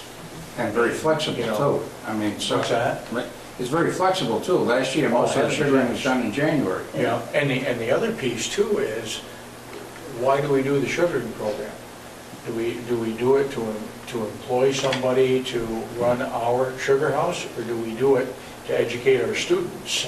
And if it's happening during February vacation, I can guarantee you, our students are not getting educated on it. Right. You just But need to- but there is some that, you know, they look forward to that and will come out and, you know, some of them look at it like, you know, I see in Richford, you know, there's a group of kids that rather sugar than play basketball, you know. Recent history here, though, unfortunately, has shown that they're very excited about it, Monday through Friday from 8 o'clock until 3. Well, I remember sometimes it was at midnight over there, Yeah. sitting over there, and there was a crew of them over there. You're a rare breed, but you and I have had that conversation before. So we'll come back to you with more detail in November. Thank you, Jay. Well, with your permission, I'm going to stay until we go into executive session because I need to speak with you. Oh, okay. All right. Let's see what else we got. Right, what is next? I don't see anything more. I'm going to suggest we table the generator to November, because that would be a lengthy conversation. November's going to be a big table. We've done the Kathy LaVoy. I think I'm going to table the Chinese sister school relationship and just say we've given you a copy of the contract that I think I shared with you last time, that I'm going to China next week to bring us some revenue. And this just gives you a framework for what we would need to negotiate here at MVU. Jay's going to interpret the language that's in Mandarin Chinese. Are you ready for that, Jay? I think Dennis had done that already. what I read there was it was inviting the whole board to go with him. That's what I saw. I don't know why it was written in That was your Chinese. interpretation? Yeah, I don't know why it was written in Chinese. I've been and I don't want to go back. Oh, there we go. So what you see,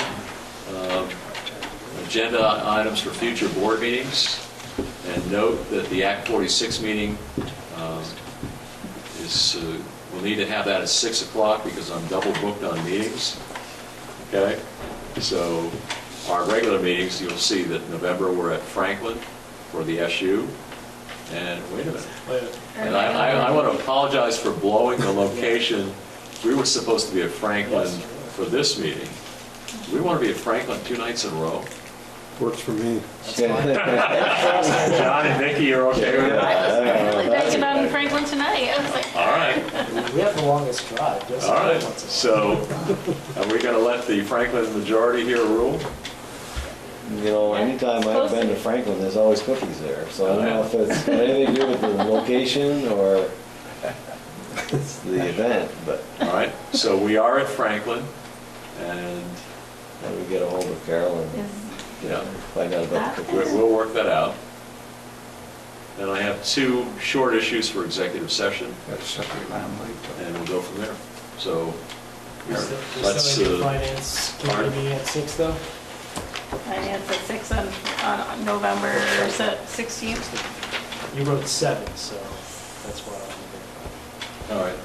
The facilities committee meets at 5:45 each time, and finance meets at 6:15. And so it'll be the same at Franklin. Well, what's this in here? I think we have some contracts. I really looked at that. Yeah. Fun. There's actually enough for everyone to have. Pass those around. Send them the other way. 3. All right. What does it look like? You want one? Yeah. So I'm recommending, well, actually, you've already done Becky Parts. Kaylee Oldham is the social studies teacher. She's replacing, actually, you've already done this one too. She's replacing Julie Curtis, who is your new school improvement instructional coach, paid for by school improvement funds. And I think I thought we did these. I think you've already authorized Dennis to sign them. We just brought them tonight for Dennis to sign. Okay, fair enough. Just a quick question, are we hiring a new theater manager? Yes, because we lost the old one. Okay, sorry. Yeah. Someone asked me, I was like, Tell them to, if they have any interest, to come on down, the price is right. perfect. Yeah, in fact, I think that's pretty recent, isn't it, Jane? Yes. Okay. Yeah, I met with him on Monday. Okay. All right. So I think we're set to go executive session, Dennis. You want- All right, I would entertain a motion to enter executive session. Do we have it? I'll second it. Motion by Greg, second by Richard. All in favor of that motion, signify by saying aye. Aye. All opposed? I'm surprised there's no opposition to that. We're in at 10:15.